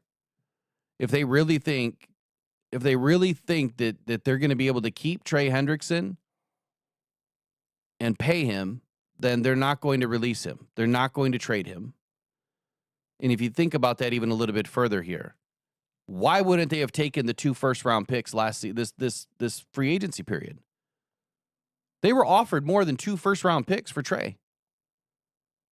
Why would they? You're not getting that now. No one's giving you 2 first-round picks for Trey Hendrickson right now.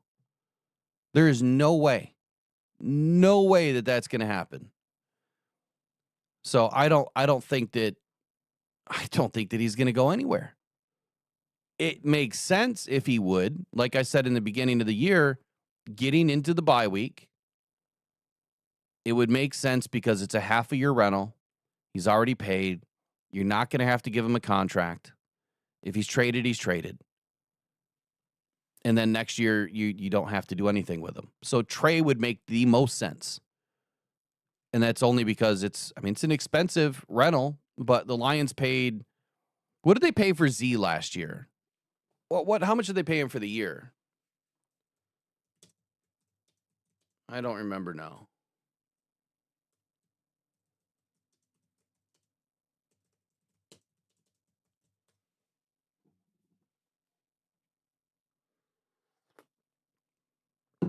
Wasn't it like 9 or 10 million for the one season? Oh, shoot. I'm only seeing 1.2 million on the books for the Lions. His cap number was only $605K. I thought they paid him 9 or 10. I know the next season it was going to balloon way up. But there you go. That's if that's factual and that's by over the cap. It only cost the Lions a little over $500,000 on the cap. There's your answer, right? That's why they're not going after these big name players. Lane Hill, we have all the right players we need. Offense just needs to step up. We need to finish on plays. I agree there. I like that. Yeah, EQM did not practice. He has a minor knee thing from what I'm understanding. I wouldn't worry too much about it. We'll find out today what exactly is going on. And I'll be on it tonight. We'll find out today. He did sustain a knee injury late into September, though. And I think that was during the Baltimore Ravens game. So it's not like this is something that is just creeped up. But during practice, I think he suffered something else. Maybe it was a hamstring or... Oh, goodness. It's been a week and a half now.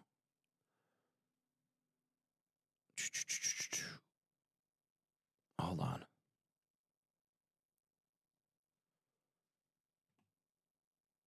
No, he's still listed with a knee since week 4. And he's had knee injuries going back to 2022. So it's probably the same knee, honestly. Just a guess.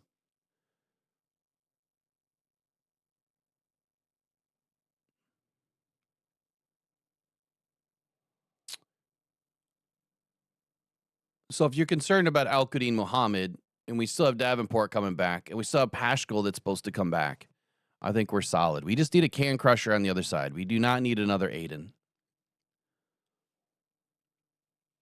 Kevin Barr says, So there's truth to the rumor that we could sign Myles Garrett for breakfast cereal.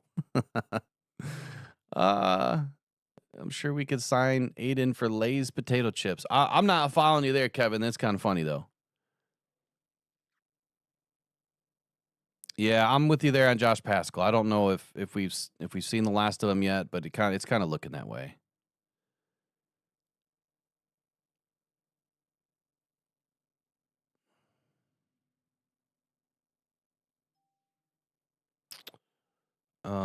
Just reading through some of the chat here, trying to find. Yeah, so on the Budry thing, or I'm sorry, on the Budry thing, on the Garrett thing, he had his chance. You're right, and he could have had a partner in the a team. The Browns had an opportunity. They decided to sign him. They said from day one they were not going to walk away from Myles Garrett. They were not going to trade him. And then I think they gave him an opportunity. If memory serves me right, they gave him an opportunity, but it didn't really pan out. Nobody was going to pay that kind of money. Now I think teams look a little silly that the number has been driven so high, and I think that is a problem. I think it's a big problem. I have a question on this for defensive end. And going back to the first question I put out today, what was your biggest concern about Sunday? 66 votes, 56% said Justin Jefferson. Okay. 9% said McCarthy, 2% said Jones, 33% said Vikings defense. Good poll. Justin Jefferson, the player that we've been able to shut down quite a bit over the last couple of seasons. We still have not utilized Derek Barnes enough, in my opinion. So when we think about linebackers that can create more pressure and get after the quarterback, he's an option. Jack Campbell, in my opinion, has not been utilized enough out of the middle of the defense. And now that you have Aleem McNeil and Tyleek Williams, look, I want to see more games being played on this defensive line. I want to see more twists. And when you do a twist and then you send a linebacker on the back side of that, oh boy, good luck stopping it, right? Because the minute that center or that right guard or left guard, whatever side you're twisting to, the minute that they turn and they try to pick up the twist, that's where Jack needs to hammer through that offensive line. I want to see more of that kind of stuff. I don't necessarily need to see Aiden and AQM rushing off the ends. I don't need to see that. I'd rather see us get to the quarterback through the middle of the defense. It's the quickest way. It's the easiest way if you game it up. And I'm not seeing enough games out of Casey Rogers. I need him to step up. So that was one of my keys to this week's game is Casey Rogers needs to step it up on the defensive line. How much does Calvin Shepard have does he have his hands all in that cookie jar? Controlling what the defensive line is doing. Does Casey have a little bit of free will to say, hey, within the scheme, we can do this, and we need to game it up, especially against J.J. McCarthy. In his first game back, you need to overload a little bit of pressure on him, but I think that you need to overload through the center of the defense, not the outside. Contain him, and then let the center of the defense get after him. Aiden will get his sack. He'll get one. Guaranteed. He'll get one.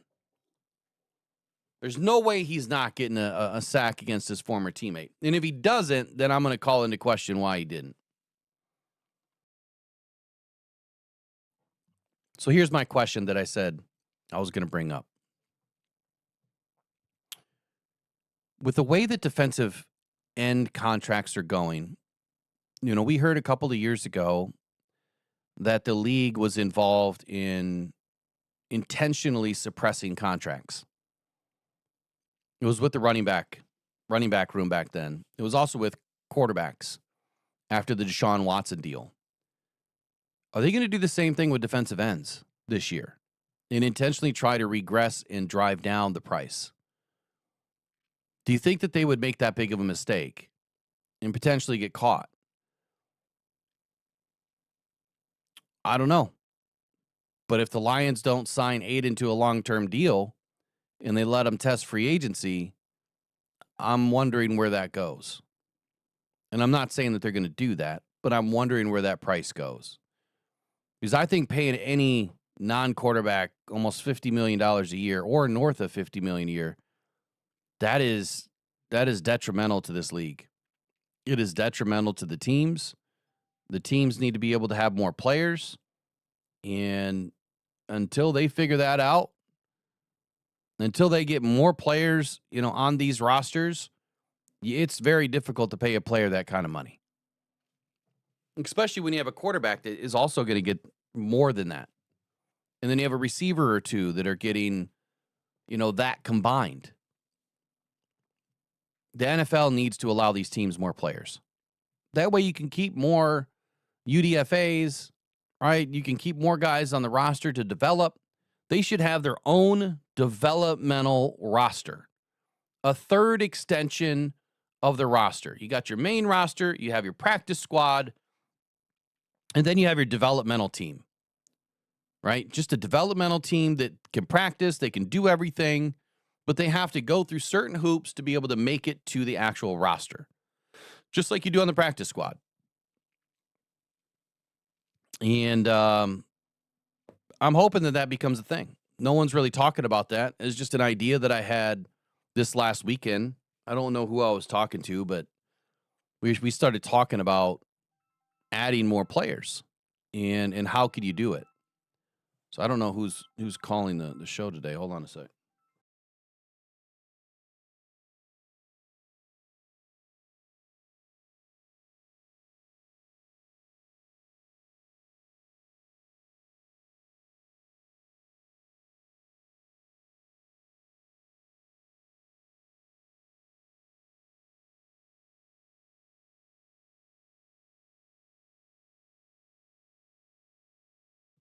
All right, we're going to bring Kurt in here in just a minute. He wanted to call in. We'll take some calls this morning. Let me get it open.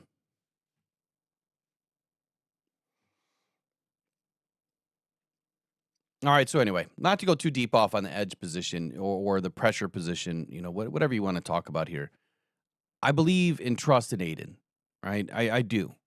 Is critical or constructive criticism, as I have, about a lot of different players. And I think, people feel like I maybe misplaced too much of that towards Aiden. That's not really the case.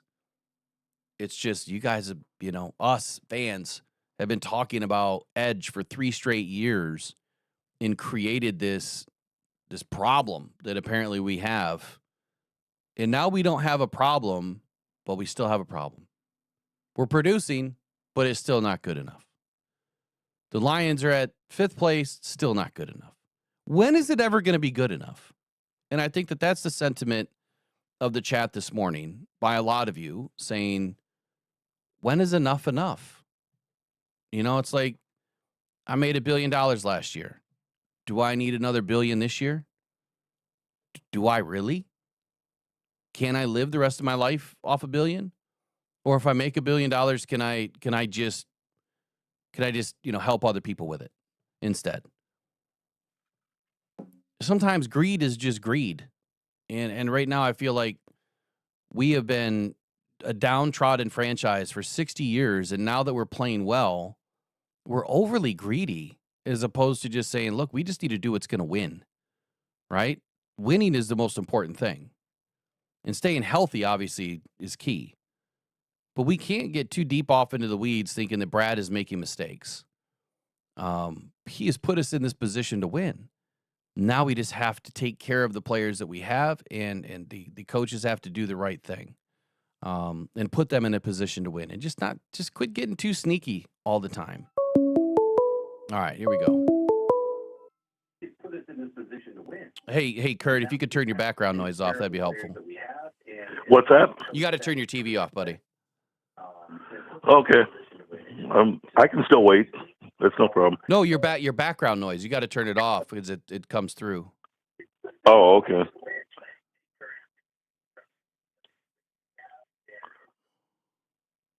There you go.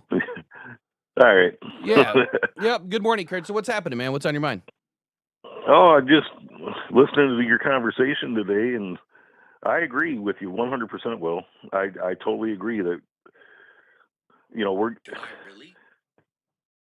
people.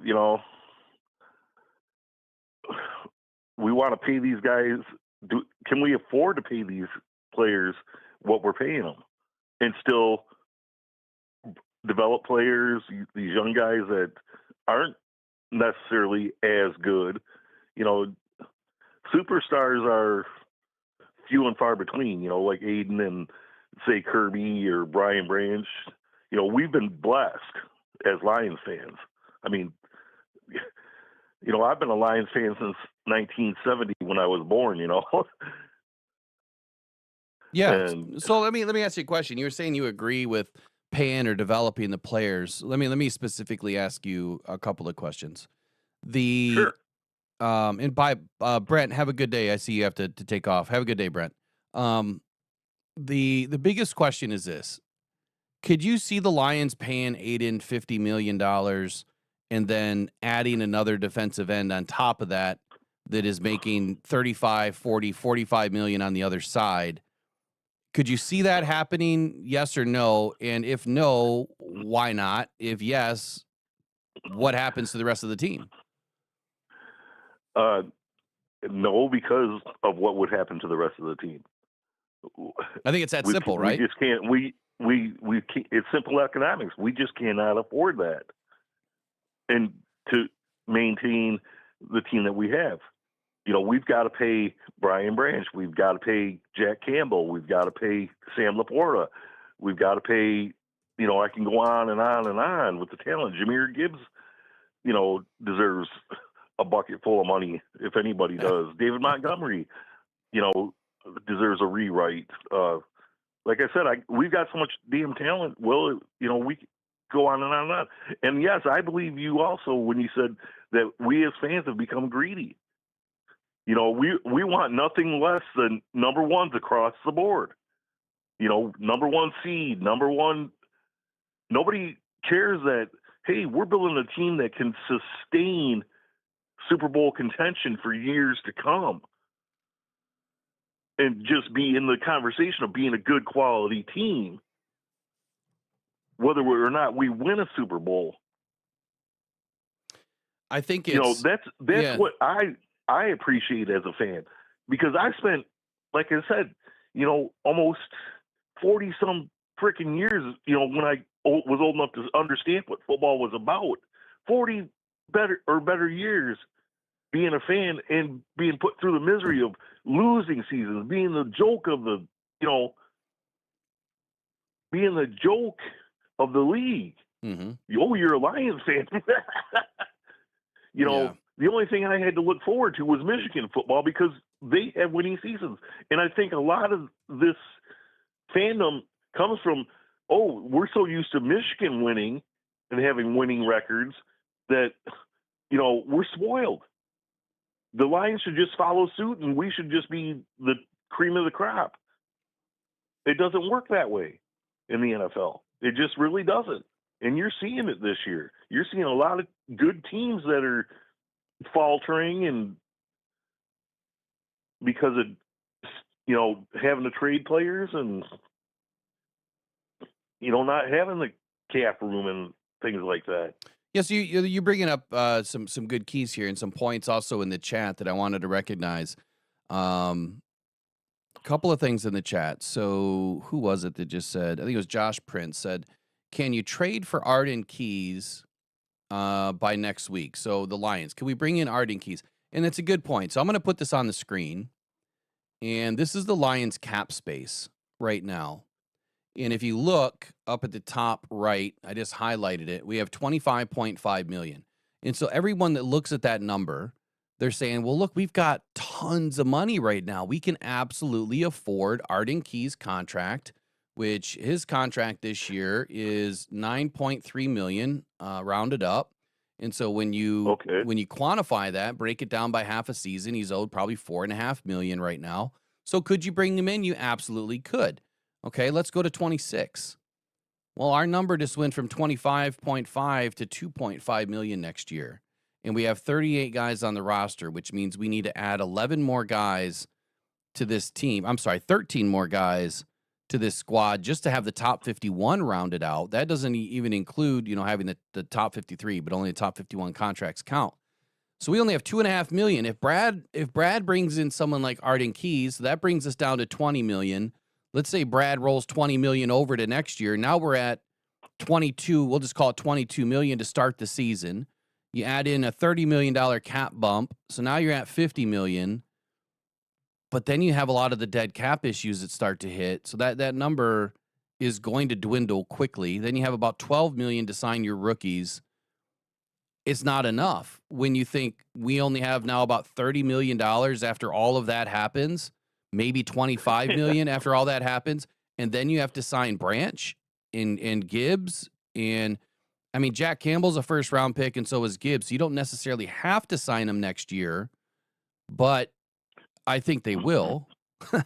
I think they will. Yeah, And then you have Sam Laporta that you have to sign. You can't keep taking your best players and rolling them over into their fifth-year option and hoping that, I'm going to be happy with that when I'm playing my brains out for you. No, I mean, and some of these guys are making really good money. I mean, like Aiden, he's making next year, he's making $19.8 million as a cap number. This year, he's making 11.4 rounded up as a cap number. That's not peanuts, right? He's making really great money, but think of the endorsements that he's been getting. He's everywhere now. Yeah, huge. Yeah, he's everywhere now. Yeah. And I've even seen Sam Laporta doing chunky soup commercials, and these guys got their faces everywhere because they're such a hot commodity. When, like you said, when is enough money enough? Okay, so that's another that's another thing. Kurt, we're running into the same problem in the government, and I don't want to piss anybody off and get into a big political. Yeah, please don't. But, we don't do political here at all. Period. Right. I don't personally either. Yeah. So the thing I wanted to just mention though, real quick, Kurt, is when is enough money for people? Yeah, and so when you look at that question, it's you hear this, and I'm not calling anyone out. I just noticed it in the chat too. The thought that maybe Aiden will take a team-friendly deal, and I want to be very transparent with this. Do I think that Aiden would, if he could? Probably. The problem is he has an agent, and an agency is they're the ones that dictate what that player is going to make. So unless Aiden fires his agent and negotiates on his own, which would be dumb, don't do that. Then he could. Unless you're an economics major and you have degrees in it, no. Yeah, unless you know how Aiden's a smart dude, but this is different. This is a different level of economics here. That what's right for the player. I think it's all dollars and cents at the end of the day. But the agency is what's going to drive that number. They're going to say absolutely, this is where Aiden is. He's top 10 here. He's top 5 here. He's whatever the numbers turn out to be, and this is where he should be paid. He should be paid 50. The number I heard was 53 million. That's the number that I heard that Aiden is gonna make on his next. Based upon the market today, he's well worth it. But is 53 million for a single player a realistic number? No, it's not. No, it's really not. No, and it's not against Aiden. But it's nothing against Aiden Hutchinson. Aiden Hutchinson, to me, is the top defensive end in the league. By far. He is probably one of my favorite players on the Lions, if not my favorite player. There's so many good players that I have a hard time picking a favorite. Yeah. That would be a much bigger conversation for me. I think when I look at stats and output and consistency, Aiden is definitely up in the conversation, but Myles Garrett is by and large the best defensive end in the league. Yeah. Okay. But money wise though, let me throw this at you, Kurt. If you, let's just say this happened, you walk away from Aiden, you let him play out his contract, or even worse, let's say you trade him next year, and you get a couple of first round, and you just walk with me on this.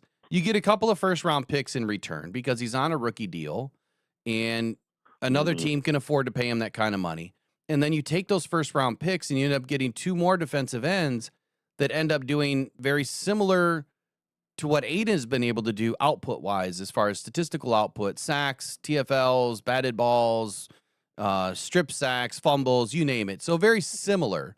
Even let's say 80% of what Aiden has done, but both of them are contributing at a high level. And now you have that backup situation because you have two guys, not just one.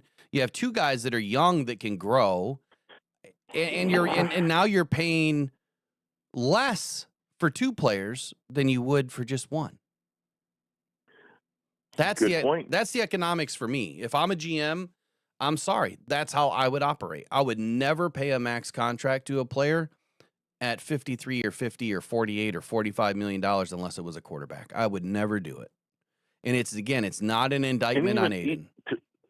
And to me, even a quarterback doesn't deserve that kind of money. I mean, granted, quarterback's probably the most important position. Yeah. Because of their responsibilities to the team. But by the same token, I'm just saying personally, and call me old school, people can hate on me anytime I post, I don't care. I ignore it, just scroll up. But my position is no one single man deserves that much damn money, Will, in a single season for playing a sport that, every kid dreams of playing. I grew up with dreams of someday playing in the NFL when I was a kid.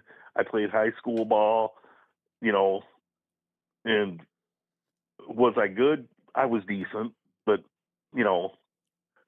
I wasn't a phenomenal talent or anything.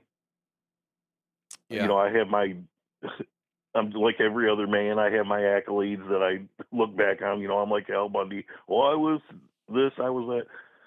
But, you want to pay $50 million a year to somebody, pay it to the guy that's out there supporting his damn family day in, day out, supporting a kid that it's not even blood related to him, I mean, now I'm getting personal. I'm supporting a kid that's not even blood related to me that I've raised since he was an infant, no blood relation. And, he's just a friend's son that I love like my own son. Where's my bag of money for that? That's the way I look at it. I mean, I hate to be rude, and I don't need it. I don't need it. I don't need it. So Kurt, let me why are people so greedy? Yeah, let me go back, Kurt. Let me go back into the basis of the conversation. So right, the basis of the conversation this morning was the defensive end play, and so let me wrap it up with this. The Lions right now are at the top of the list. They're producing. They've had a week off. They're still top 5 in producing as far as sacks. How do you think that the Lions have handled the situation this year? They started the season off with lower amount of defensive ends than they have in recent seasons on the roster. We went heavier on defensive tackle. Do you think that a lot of fans are just missing the fact that Calvin Shepard's defense is different schematically? We're utilizing linebackers a little bit more than we have in seasons past. And our defensive tackle room is a little bit deeper for a reason. One, we needed the depth because Lee McNeil was out. We didn't know what was going to happen. But when you're producing at this level, do you think that we're doing enough to win? Or do you think that we really need to go out and sign somebody just because? I'm torn on that because I'm afraid, like I'm hearing rumors that I think I watched your show yesterday and there was something about AQM being not practicing, possibly being injured, undisclosed. Yep. The depth chart does worry me. I would like to see us get a defensive end, but do we have to go out and drop a bag of money for somebody like Trey Henderson or, somebody that's going to put a big strain on our... No. Why not do like we were doing, bring in, somebody like AQM who's a dog, turned out to be great, or somebody like, I can't even think of the other fella's name? The other one that's been playing pretty hot. You're talking about defensive end play right now? Yeah. Are you talking about the available free agents, or are you talking about somebody on the Lions team? On the Lions team that, that we brought on. Lacey, Lacey and Wheat have both played Tyler fairly Lacey. decent. Yeah. Yeah.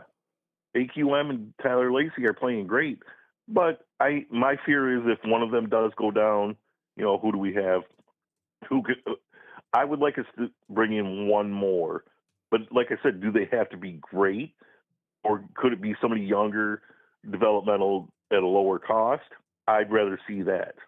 Yeah. Somebody that has some ability. I don't want us to bring in a slob by any means, but bring in somebody that has ability and potential at a lower cost. Do we need to go out and get a brand name guy, like Arden Key or, personally, I don't care if I've ever heard of the guy. As long as he can play,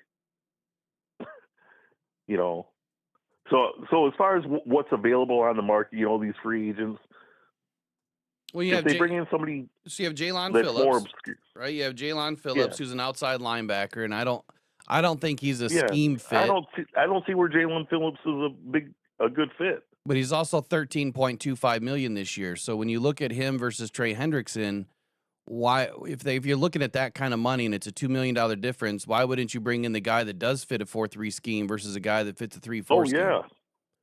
Yeah. If it's if you're only talking for 1 year and it's only like you said, a $2 million difference in the grand scheme of things, why not bring in Trey Hendrickson that fits the scheme? And you're damn near guaranteed getting to the Super Bowl that way. Maybe with what we've got. Maybe. We've seen teams that have they've had all the players and things happen. The other guy that was talked about was Jermaine Johnson, who I do like Jermaine. Yeah, I like Jermaine. I really don't see Aaron Glenn walking away, even though they're having a down year. They've already picked up his 5th-year option. Well, he'd be foolish. I think he'd be foolish to walk away from Jermaine. Yeah, I think so too. So there's just not a whole lot out there. And no, and I've heard Cam Jordan's name thrown in the mix, and believe me, I spend my day, watching a lot of the podcasts and such, and like I say, yours is my favorite because you don't BS and you're pretty much the straightest shooter out there. Try to be. But yeah. Try to be. Well, anyway, hey, thanks for the call, Kurt, as always. No problem, man. Yeah, you guys have a great day. You too, brother. Take care, man. I love your show, and I love the group you had on yesterday, Attaboy. Oh yeah. I'm actually number 2 on their fan list. There you go. I love them. Yeah, it's good people, man.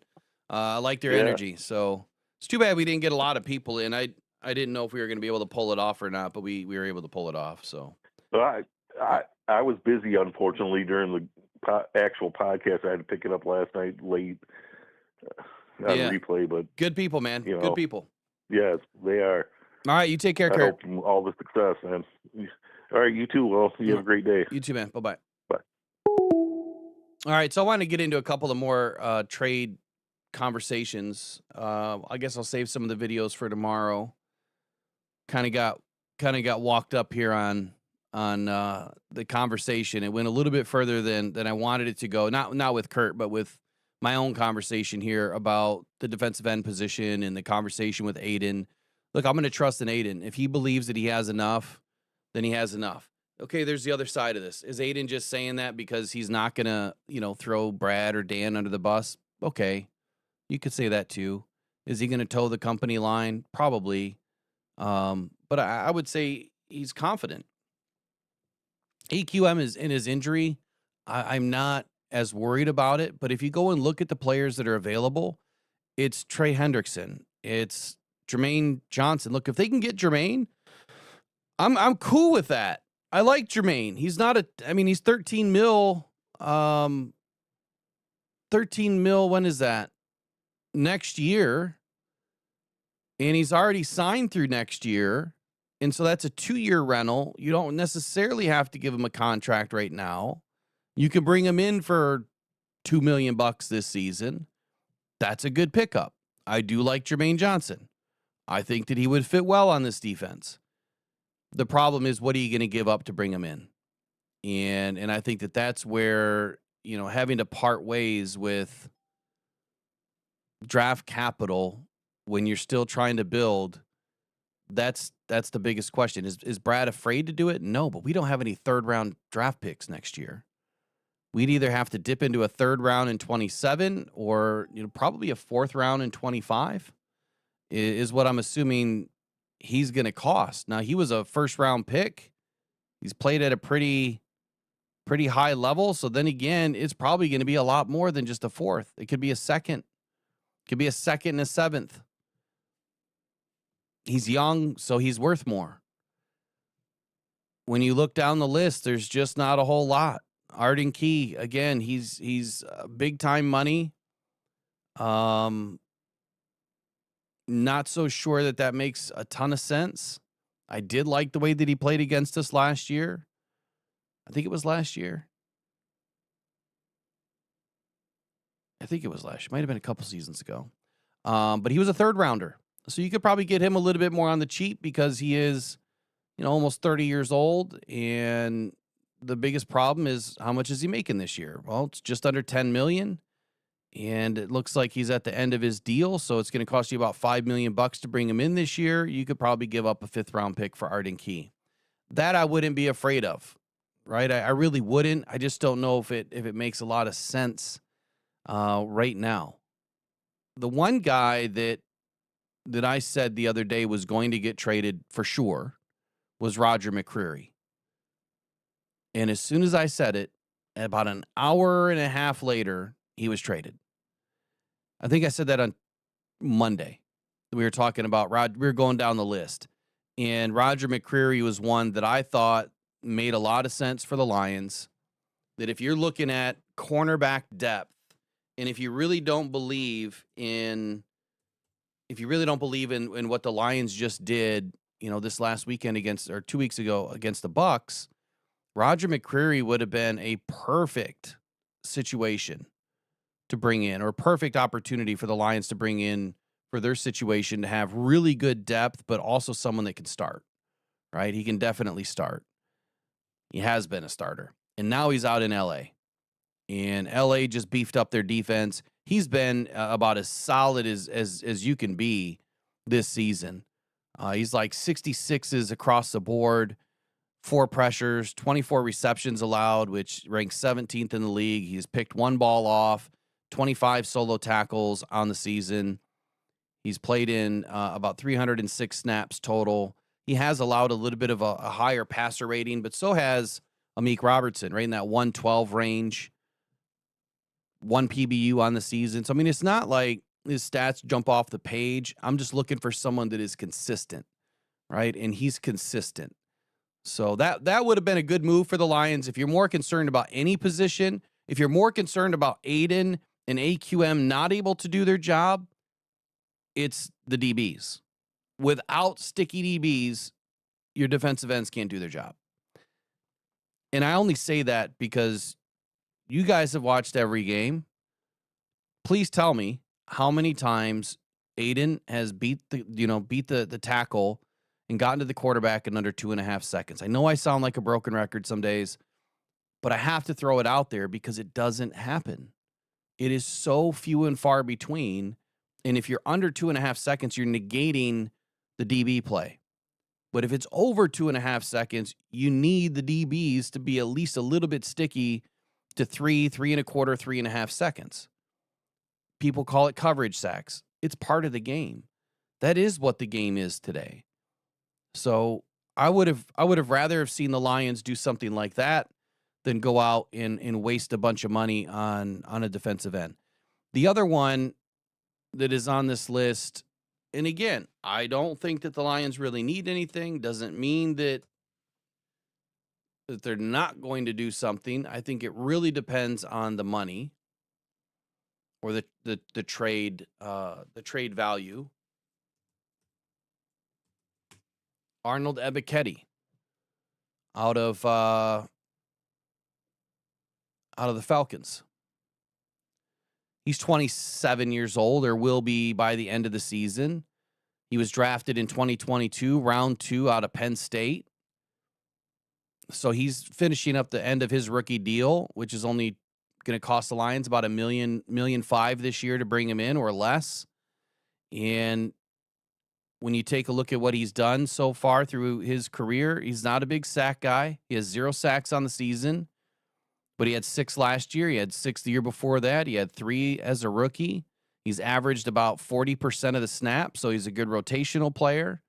He's not been a key starter. Again, he's a rotational player, but if you're looking for depth and if you're looking for a guy that could develop into a starter, Arnold Ebiketie is that guy. Size-wise, though, that's where I need to just double-check one thing. Arnold Ebiketie.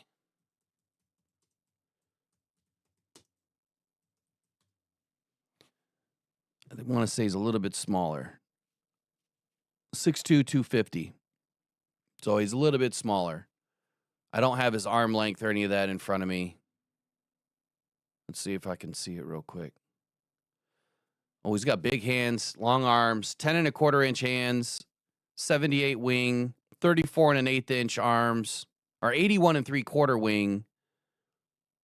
And at 6'2" 3/8" and 250 pounds, he's going to be more of that speed rusher. He's not going to be, in my opinion, the can crush style. So he would be an immediate backup to somebody like Aiden. He could be that guy that you can rotate, behind Aiden, keep Aiden out of the game a little bit, keep his legs fresher into that fourth quarter, which I think is a huge key. And the Lions, I don't think, do a good enough job at that. They got to keep Aiden out of the game a little bit. They got to rest him somehow, some way.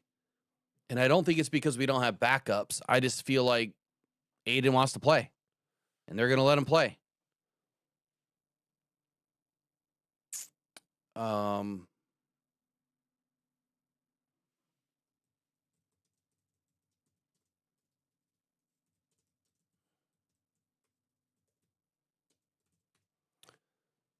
The only difference is that 3-4 defense, right? That the Falcons run.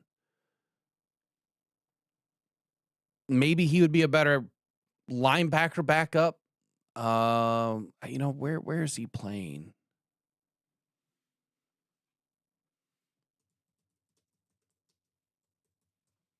Could you develop him? Possibly. Let's see where he's playing.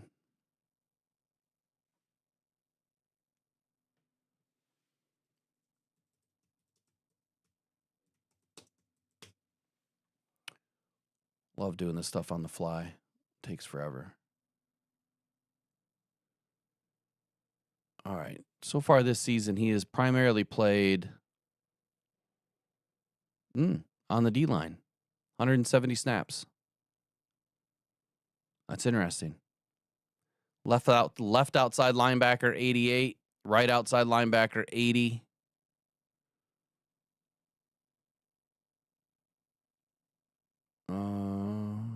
No, I'm sorry. Yeah. Nope, he's been outside backer the whole time. Left or right. So he can play both sides, and that's definitely wherever the strong weak side is. He's following the strong weak side. I don't know if they consider him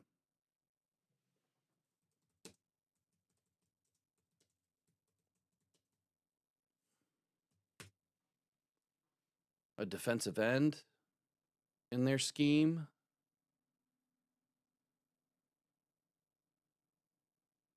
Or a Sam.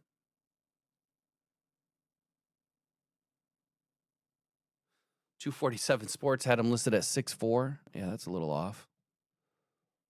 But anyway, I'm going to digress from that. There's just not a lot available. Left tackle, like we talked about the other day, was the biggest need. Having a backup for your backups on the offensive line, I think, is critical. And the only player that was even available, it seemed like, without digging deep into practice squads, was Evan Neal for the New York Giants as an offensive tackle and a guard, someone that's pretty versatile.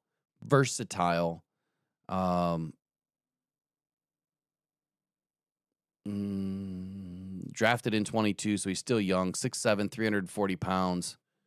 I just don't think his stats were very good. So anyway, enough on that. Enough on that. Paul Daniil says, if it were me, I'd go all in on Hendrickson in this window that we have. Let him walk, sign Aiden long-term, go all in now. That's my move. Okay. Here's my question, Paul. If the Lions were to do that, who are we losing? I think that's the toughest question to answer. Who are we going to lose? More than likely, the Bengals are going to want a player in return. If you're not able to utilize J-Mo, could the Lions pull off a 2-player trade? Could they pull off a receiver and a defensive player and trade for J-Mo? There's a possibility. There's a thought, anyway. But if you're thinking of just bringing him in, I assume that the Bengals want a player in return. Not Aiden, obviously. We don't really have a whole lot of depth. I don't know who we'd be able to really give them unless it was a corner. We have a stable of young corners that we could throw in as a consolation prize. But the bigger question is, who are we losing next year? If you were to pay him, I think it would be 15. Let me see what his number is right now.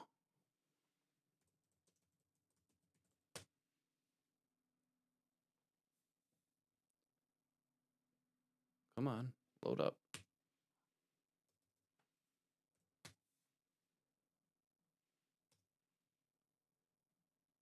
What the heck?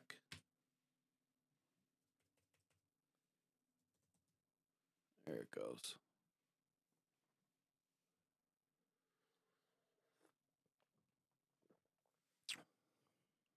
Okay, so if you trade him right now,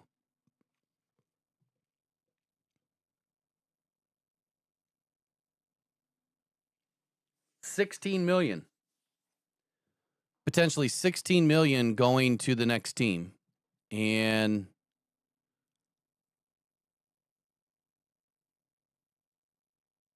they would be eating about $16 million, roughly. But $16 million would go to the new team. So if the Lions brought him in, had to pay $16 million to his contract for bringing him in, we go from 25 now down to what? 9 million? And we only have 2.5 next year. So we start the year off with 11.3. It's not enough money. It's just not. So who are we losing? I guess that's the big question. You'd sacrifice Laporta or Branch? No. Come on, man. No way. You can't be serious. You're telling me that Hendrickson is going to make more plays than Branch? Because without Branch, Hendrickson's not going to be able to get home. Without Branch, he's not going to get home. And if you lose Brian Branch, you can cash in the season. I'm sorry. He's the only thing that we have left when we have injuries to Kirby Joseph and we have injuries right now to Brian or to DJ Reed and Terry and Arnold. He's the only thing that is really going to keep that back end alive when we start playing some of these better teams. You can't be serious, Paul. And I'm not knocking you, but you can't be that serious. You are serious. Yeah, no way. And you're not going to get to the quarterback in less than 2 seconds. That doesn't happen. It doesn't happen. Ever. It doesn't happen.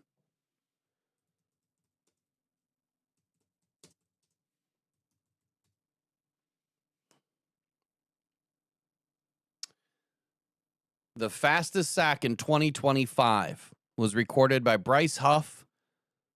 It was achieved at 2.44 seconds against the New Orleans Saints on September 15. 2.44 seconds. Bryce Huff. why would Aiden or Trey Hendrickson get there any quicker? They wouldn't.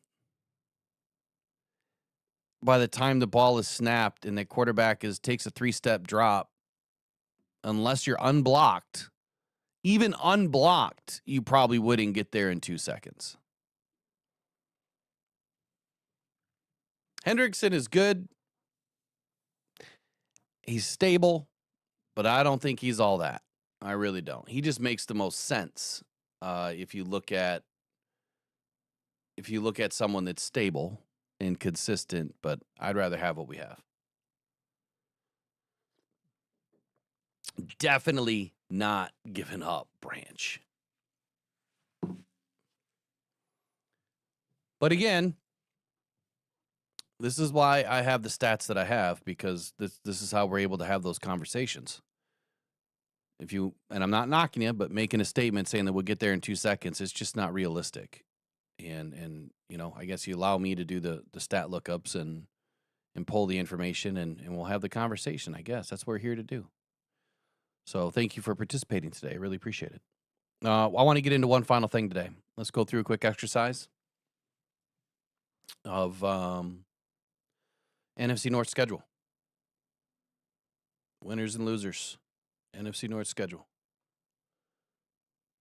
Make sure that I have this lined up here.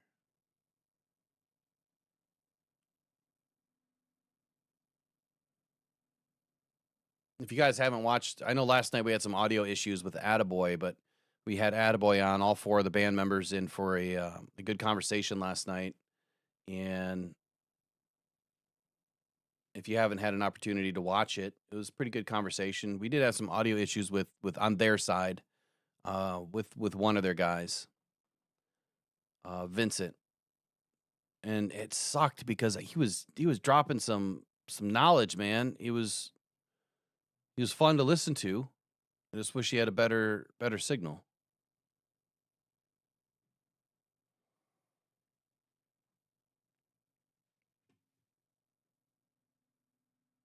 Okay, here we go.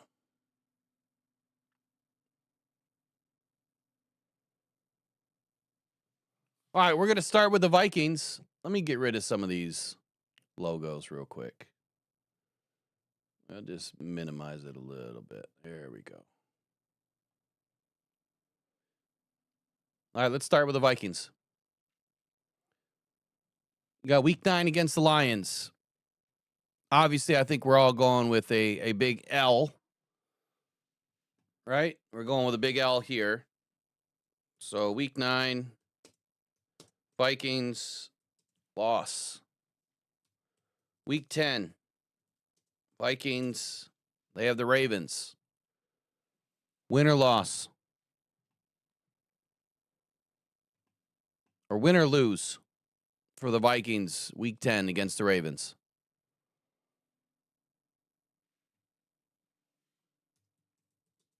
Week 11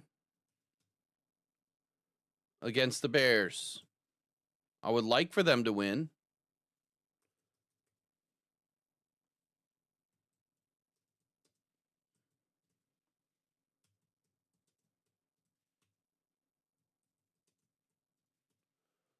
Just get a couple of these set up here.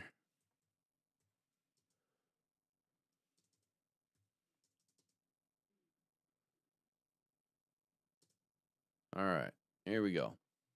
All right, so week 9, I'm giving them a loss, clearly. Week 10 against the Ravens, I'm going to go loss. If you guys want to participate in the chat, that would be helpful. Week 11 against the Bears, I think that they could win this game, potentially. If J.J. McCarthy has a couple weeks under his belt, maybe he's able to manage the game a little bit at this point, and Justin Jefferson can do some things against him. But I don't know. Ben Johnson is intimately, close to these teams. He knows these teams. So I think that presents some issues. But just for purposes, I'm going to give him a win against the Bears. Week 12 against the Packers, they're going to lose that game.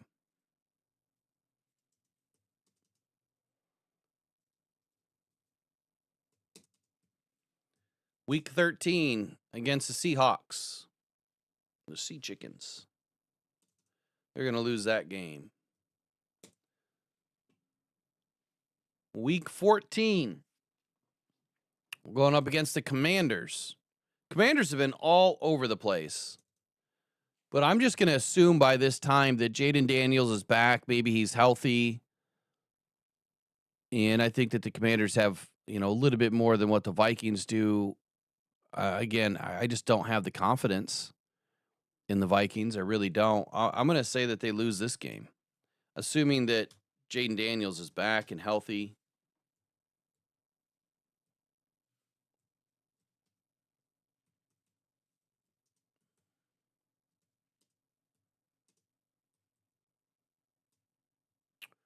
All right, week 17, and then we got week 18. Well, then I'm going to go back and do the rest of the schedules as well for the Packers and the Bears.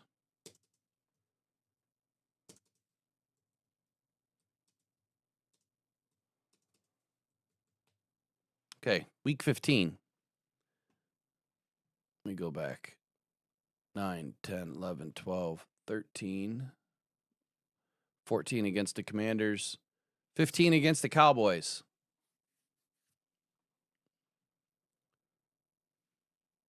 Against the Cowboys. We're gonna go with a win here, just because. Week 16 against the Giants. I know they lost Cam Scatabo, but I don't think that's enough. I think the Vikings lose against the Giants. And then the Lions on Christmas against the Vikings. That's clearly going to be a W for the Lions. So that's going to be a loss for the Vikings. Week 18, Packers at the Vikings. I think that's a loss. I don't think that the Vikings are going to be able to pull that out. I have the Vikings winning 2 games the rest of the season. Am I crazy? Am I crazy to think that? They got a pretty tough schedule. Am I crazy to think that they're only going to win against, let's see, 8, 9, 10. I'm sorry, 9, 10, 11 against the Bears and the Cowboys?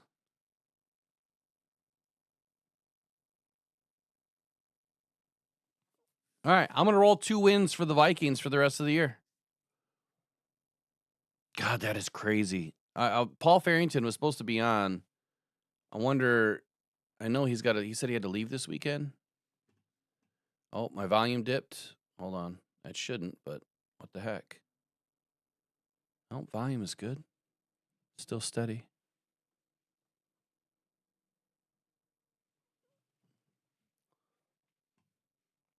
I'm going to have to look into that, Eric. Thanks. Let's see what happened. All right, let's move into Chicago Bears. Ooh, why is this one all messed up? What in the world?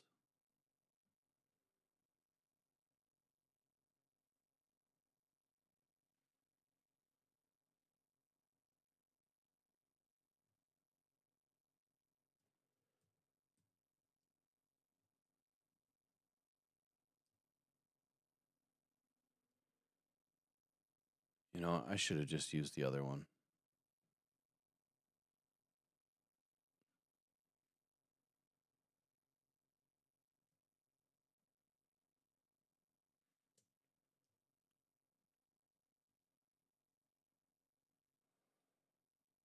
Try to make it look good, and always backfires, man.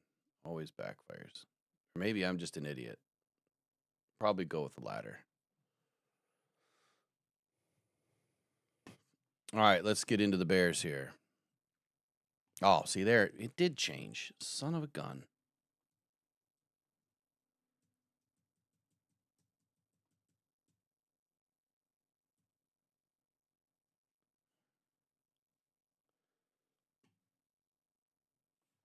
All right, we got the Bears schedule up. Now, they have the Bengals coming up here on November 2nd.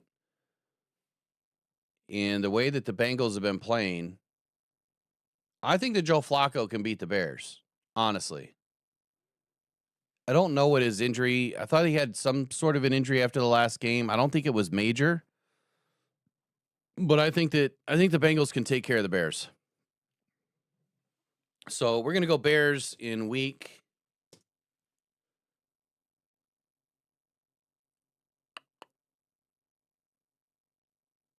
9. Bears lose.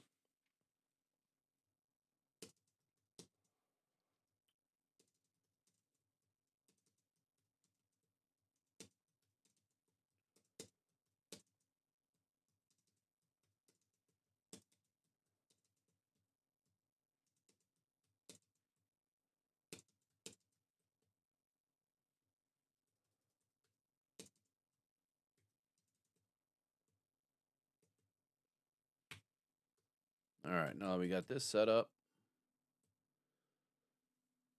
Okay, Bears against the Giants.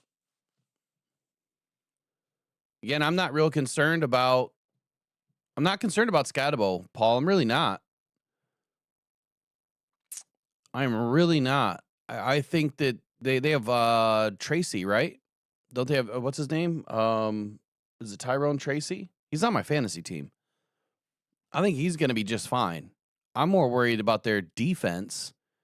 And Jackson Dart's been playing well. So I don't think that the Giants are an automatic win against the Vikings or the Bears. I do think it's a loss for the Packers. Or I'm sorry, I do think it's a loss against the Packers and against the Lions. So week 10, I'm going to go Bears lose. But you guys let me know in the chat and in the comments, obviously. I would love to know. Bears, Vikings. I already called a win for the Vikings, so that's going to be a loss for the Bears. Bears, Steelers. And that's a toss-up. That's a toss-up, isn't it? Yeah, Dart and Scatabo were dialed in, man. It was impressive to watch those guys working together. All right, so Bears, Steelers, help me out on this one.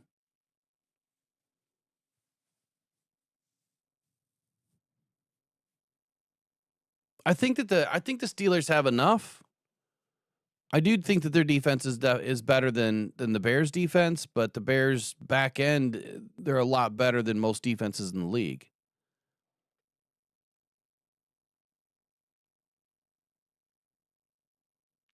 Steelers over Bears. All right, we're going to take Kevin's call. All right, week 13. Bears, Eagles. That has to be a loss, right? That has to be.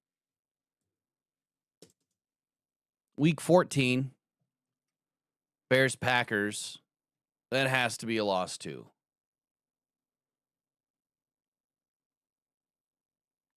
Has to be. But you know what? I'm going to say the Bears pull that one out. They pull that one out. That helps the Lions, but it's not just so much to help the Lions. I think they can pull that one out. Browns and Bears. I think the Bears are going to win that one. They win 2 in a row. They get the Packers again. Man, the Packers twice in 3 weeks. That's going to be a loss this time. Actually, let me go back. I'm going to flip-flop these. I'm going to go Bears at Packers, a loss. Packers at Bears, a win. That makes more sense. All right, Bears at 49ers. Man, it really depends on how that team is doing out there, but I'm going to call a loss for the Bears. And then the Lions, clearly a loss unless the Lions are resting players. Remember, I called the Lions losing week 18 because they were resting players. That's the only reason why I said that the Lions would lose week 18, is if we were resting players. And even now, I don't know if that's true. Like, our backups are better than You know, our next man's better than their best man.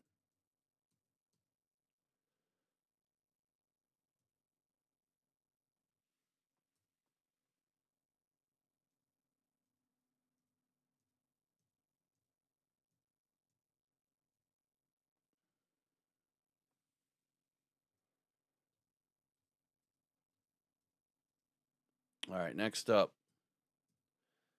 we have Packers.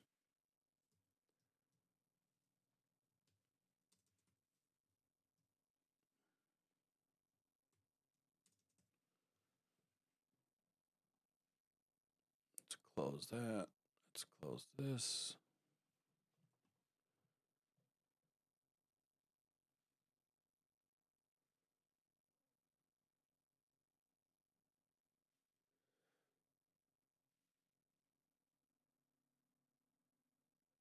All right, so week 9 against the Panthers. That has to be a win, right? For the Packers, that's a win. The next week against the Eagles, Eagles at the Packers. I don't think that the Eagles are going to win that game. But I don't want the Packers to win that game. What do you guys think? Yeah, no, Maureen, you're right. He's never rested players. And that's why I'm thinking he's going to do it this year. I'm hedging my bet. I'm hedging my bet that Dan Campbell's going to change his mindset this year.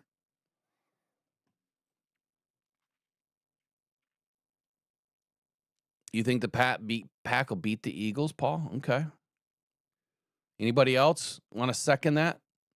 We'll do it like it's an HOA vote. We need a second. Does anybody want a second? Say aye.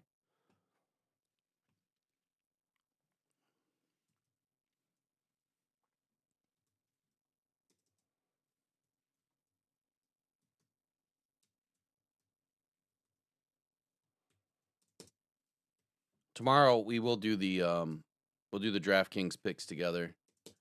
Remember, it's just for fun.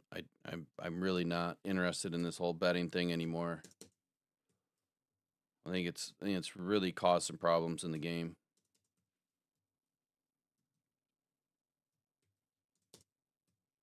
Anybody else second the Packers win? Nope.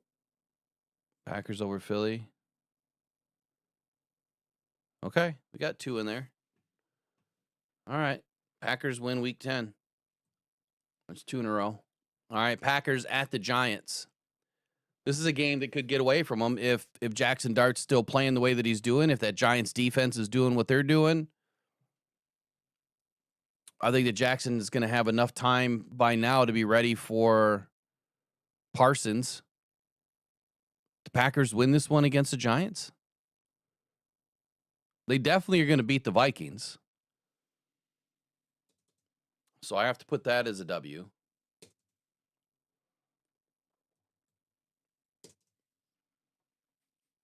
I'm going to give the Packers a loss here against the Giants. I don't think that they're going to beat the Eagles, so I'm going to give them a loss against the Giants just to even it out. I know that's not how I would normally pick games. But anyway, week 13, you have the Packers at the Lions, and that's a loss. It's absolutely a loss. Then you have the Bears at the Packers, and that's a win. And then you have the Packers at the Broncos. I love that they have these late season matchups with the Ravens and the Broncos. Those are going to be some big time spoiler games for the Packers. And I don't think that we've properly recognized this when Eric and I discussed the schedules this year. I don't think that we properly recognized it that the Packers were going to have a couple of late season spoilers. And it starts with the Broncos. That's a loss. They're going to sack the crap out of Love. And then the next week they go to the Bears, and I think that Ben Johnson gets them. I think that's a loss. And then they go back home, and they bring the Ravens in. Now, if the Ravens are not in any sort of contention, maybe the Ravens drop this game, and if Lamar Jackson's not playing, the Packers win. But if the Ravens are still in it to win it, I think the Ravens go in and they smack them in the mouth. And that's 3 losses in a row for the Pack. That is going to drop them pretty far. And then the Packers are going to win the last week against the Vikings, I think. So if we go to the standings right now, for the NFC, and we go based on the schedule. So they've played 7 games. That's 1, 2, 3, 4, 5, 6, 7, 8, 9, 10. They have 10 games left, and I have them going 1, 2, 3, 4, 5. 1, 2, 3, 4, 5.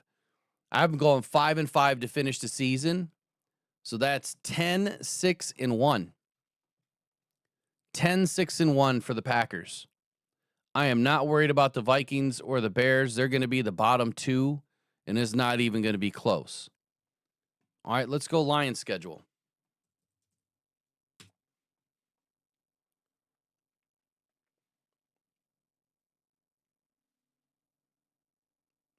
All right, we know that we have the Vikings up this weekend.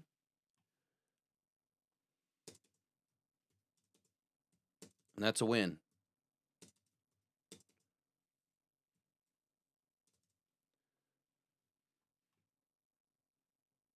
How about Lions at Commanders? I don't think that the Commanders are the team that they used to be. That's a win. And I think the Lions are going to be really pissed off in that game, as they should be.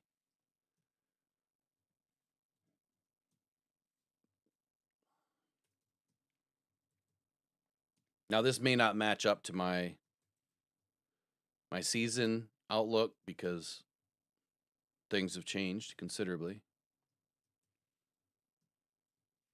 So I just kind of wanted to go through and kind of see what we could come up with.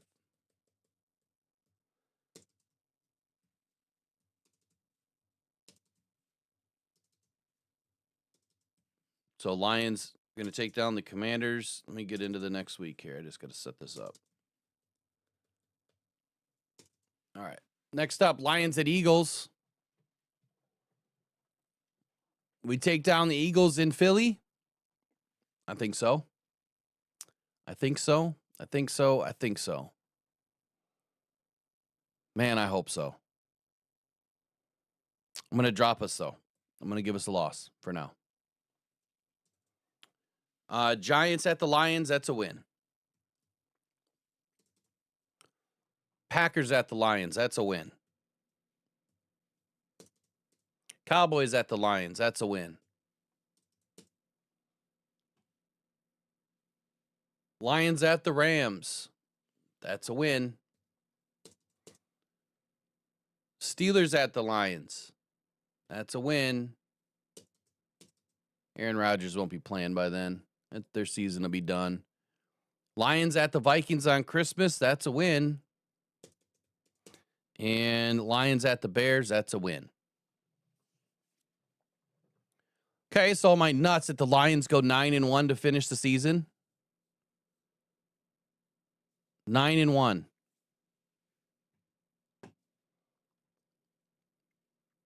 Or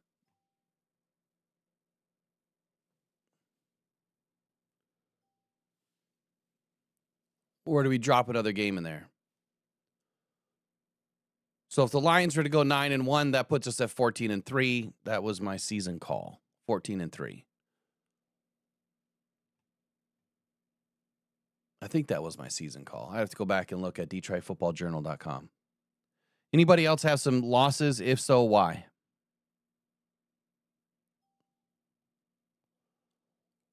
Lions Den 313 says, I think we lose to the Rams. Okay.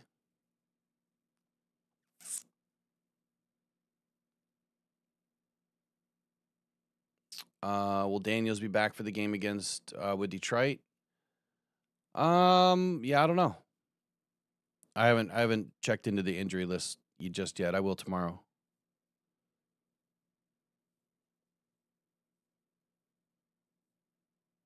Goff does not have a hard time in the cold, by the way. Go look at week 18, 2022. Yeah, 2022. Lions in the frozen tundra against Aaron Rodgers. Remember we picked him off 3 times? Goff didn't have a bad game there. But even, okay, let's say he does. We're just going to run the football. We're just going to run the football. There's no way we're dropping a game to Ben Johnson this year. We can't. We just can't. It's not allowed. It's never allowed. Just run the ball. Exactly. All right, so the Commanders game scares Paul Daniel for some reason. I feel we could win as a revenge game too. Okay. Kevin Barr doesn't see us losing a divisional game. Okay. I think the Packers are going to be tough. Like I'm not trying to overshadow the fact that they're going to be tough. And I'd hate to say that we lose one on Thanksgiving. Like, I don't want to see us lose on Thanksgiving again. If there was a game that we could lose, I'd say the best opponent that we have are the Rams. I just don't see us losing that game, even though it's going to be a tough game. And then there's the Eagles, which I already gave us a loss against the Eagles, even though I believe we could win that game. So I'm going to leave it the way that it is. Lions finish 14-3. This is the midway prediction. Packers go 10-7-1. Lions 14-3.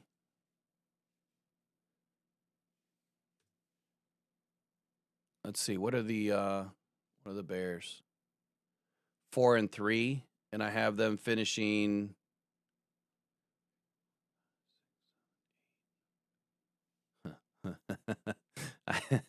I have them finishing 6-11.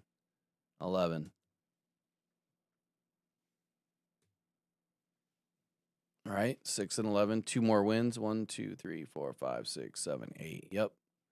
6-11, and then I have the Vikings at 3-4. I have them finishing 5-12. Wow, the Bears. Bears at 6-11. Oh, almost rolled off my platform. Oh, I do have the Vikings finishing last. All right, I guess that fits. I'm gonna leave it alone, and that's it for today. We'll be back tomorrow. And we'll get into some more stuff. I left a lot of meat on the bone on today's schedule, so I didn't really get through a whole lot, but it is what it is. Good conversation. Phone lines are going to be open right away tomorrow at 8:15. So don't be afraid to call in. I'll have it right away. It'll be open. It'll be on right at 8:15. So we'll get rolling. I'll see you guys tomorrow. Have a good night. And I'm going to try to get to Gripes and Hype tonight. If I don't, it'll be tomorrow night. We'll make it happen. All right. Y'all have a wonderful day. Thank you for joining me today. And, hey, please share it with a friend. Like, share, and subscribe if you haven't already. Turn notifications on so you know when we're going live. We get a soft start, it seems like, every morning, and then it really ramps up quickly. But if you turn notifications on, it'll help us with our videos as well. I haven't been doing enough. I know I say it like every other week, but it helps. Just trust me, it helps. And we would like to push this thing past 13K, and it'd be great if you could help us do that. So take care. You guys have a wonderful day. And hold on. Adios. We'll see ya. Pressured by Hutchinson, he goes down.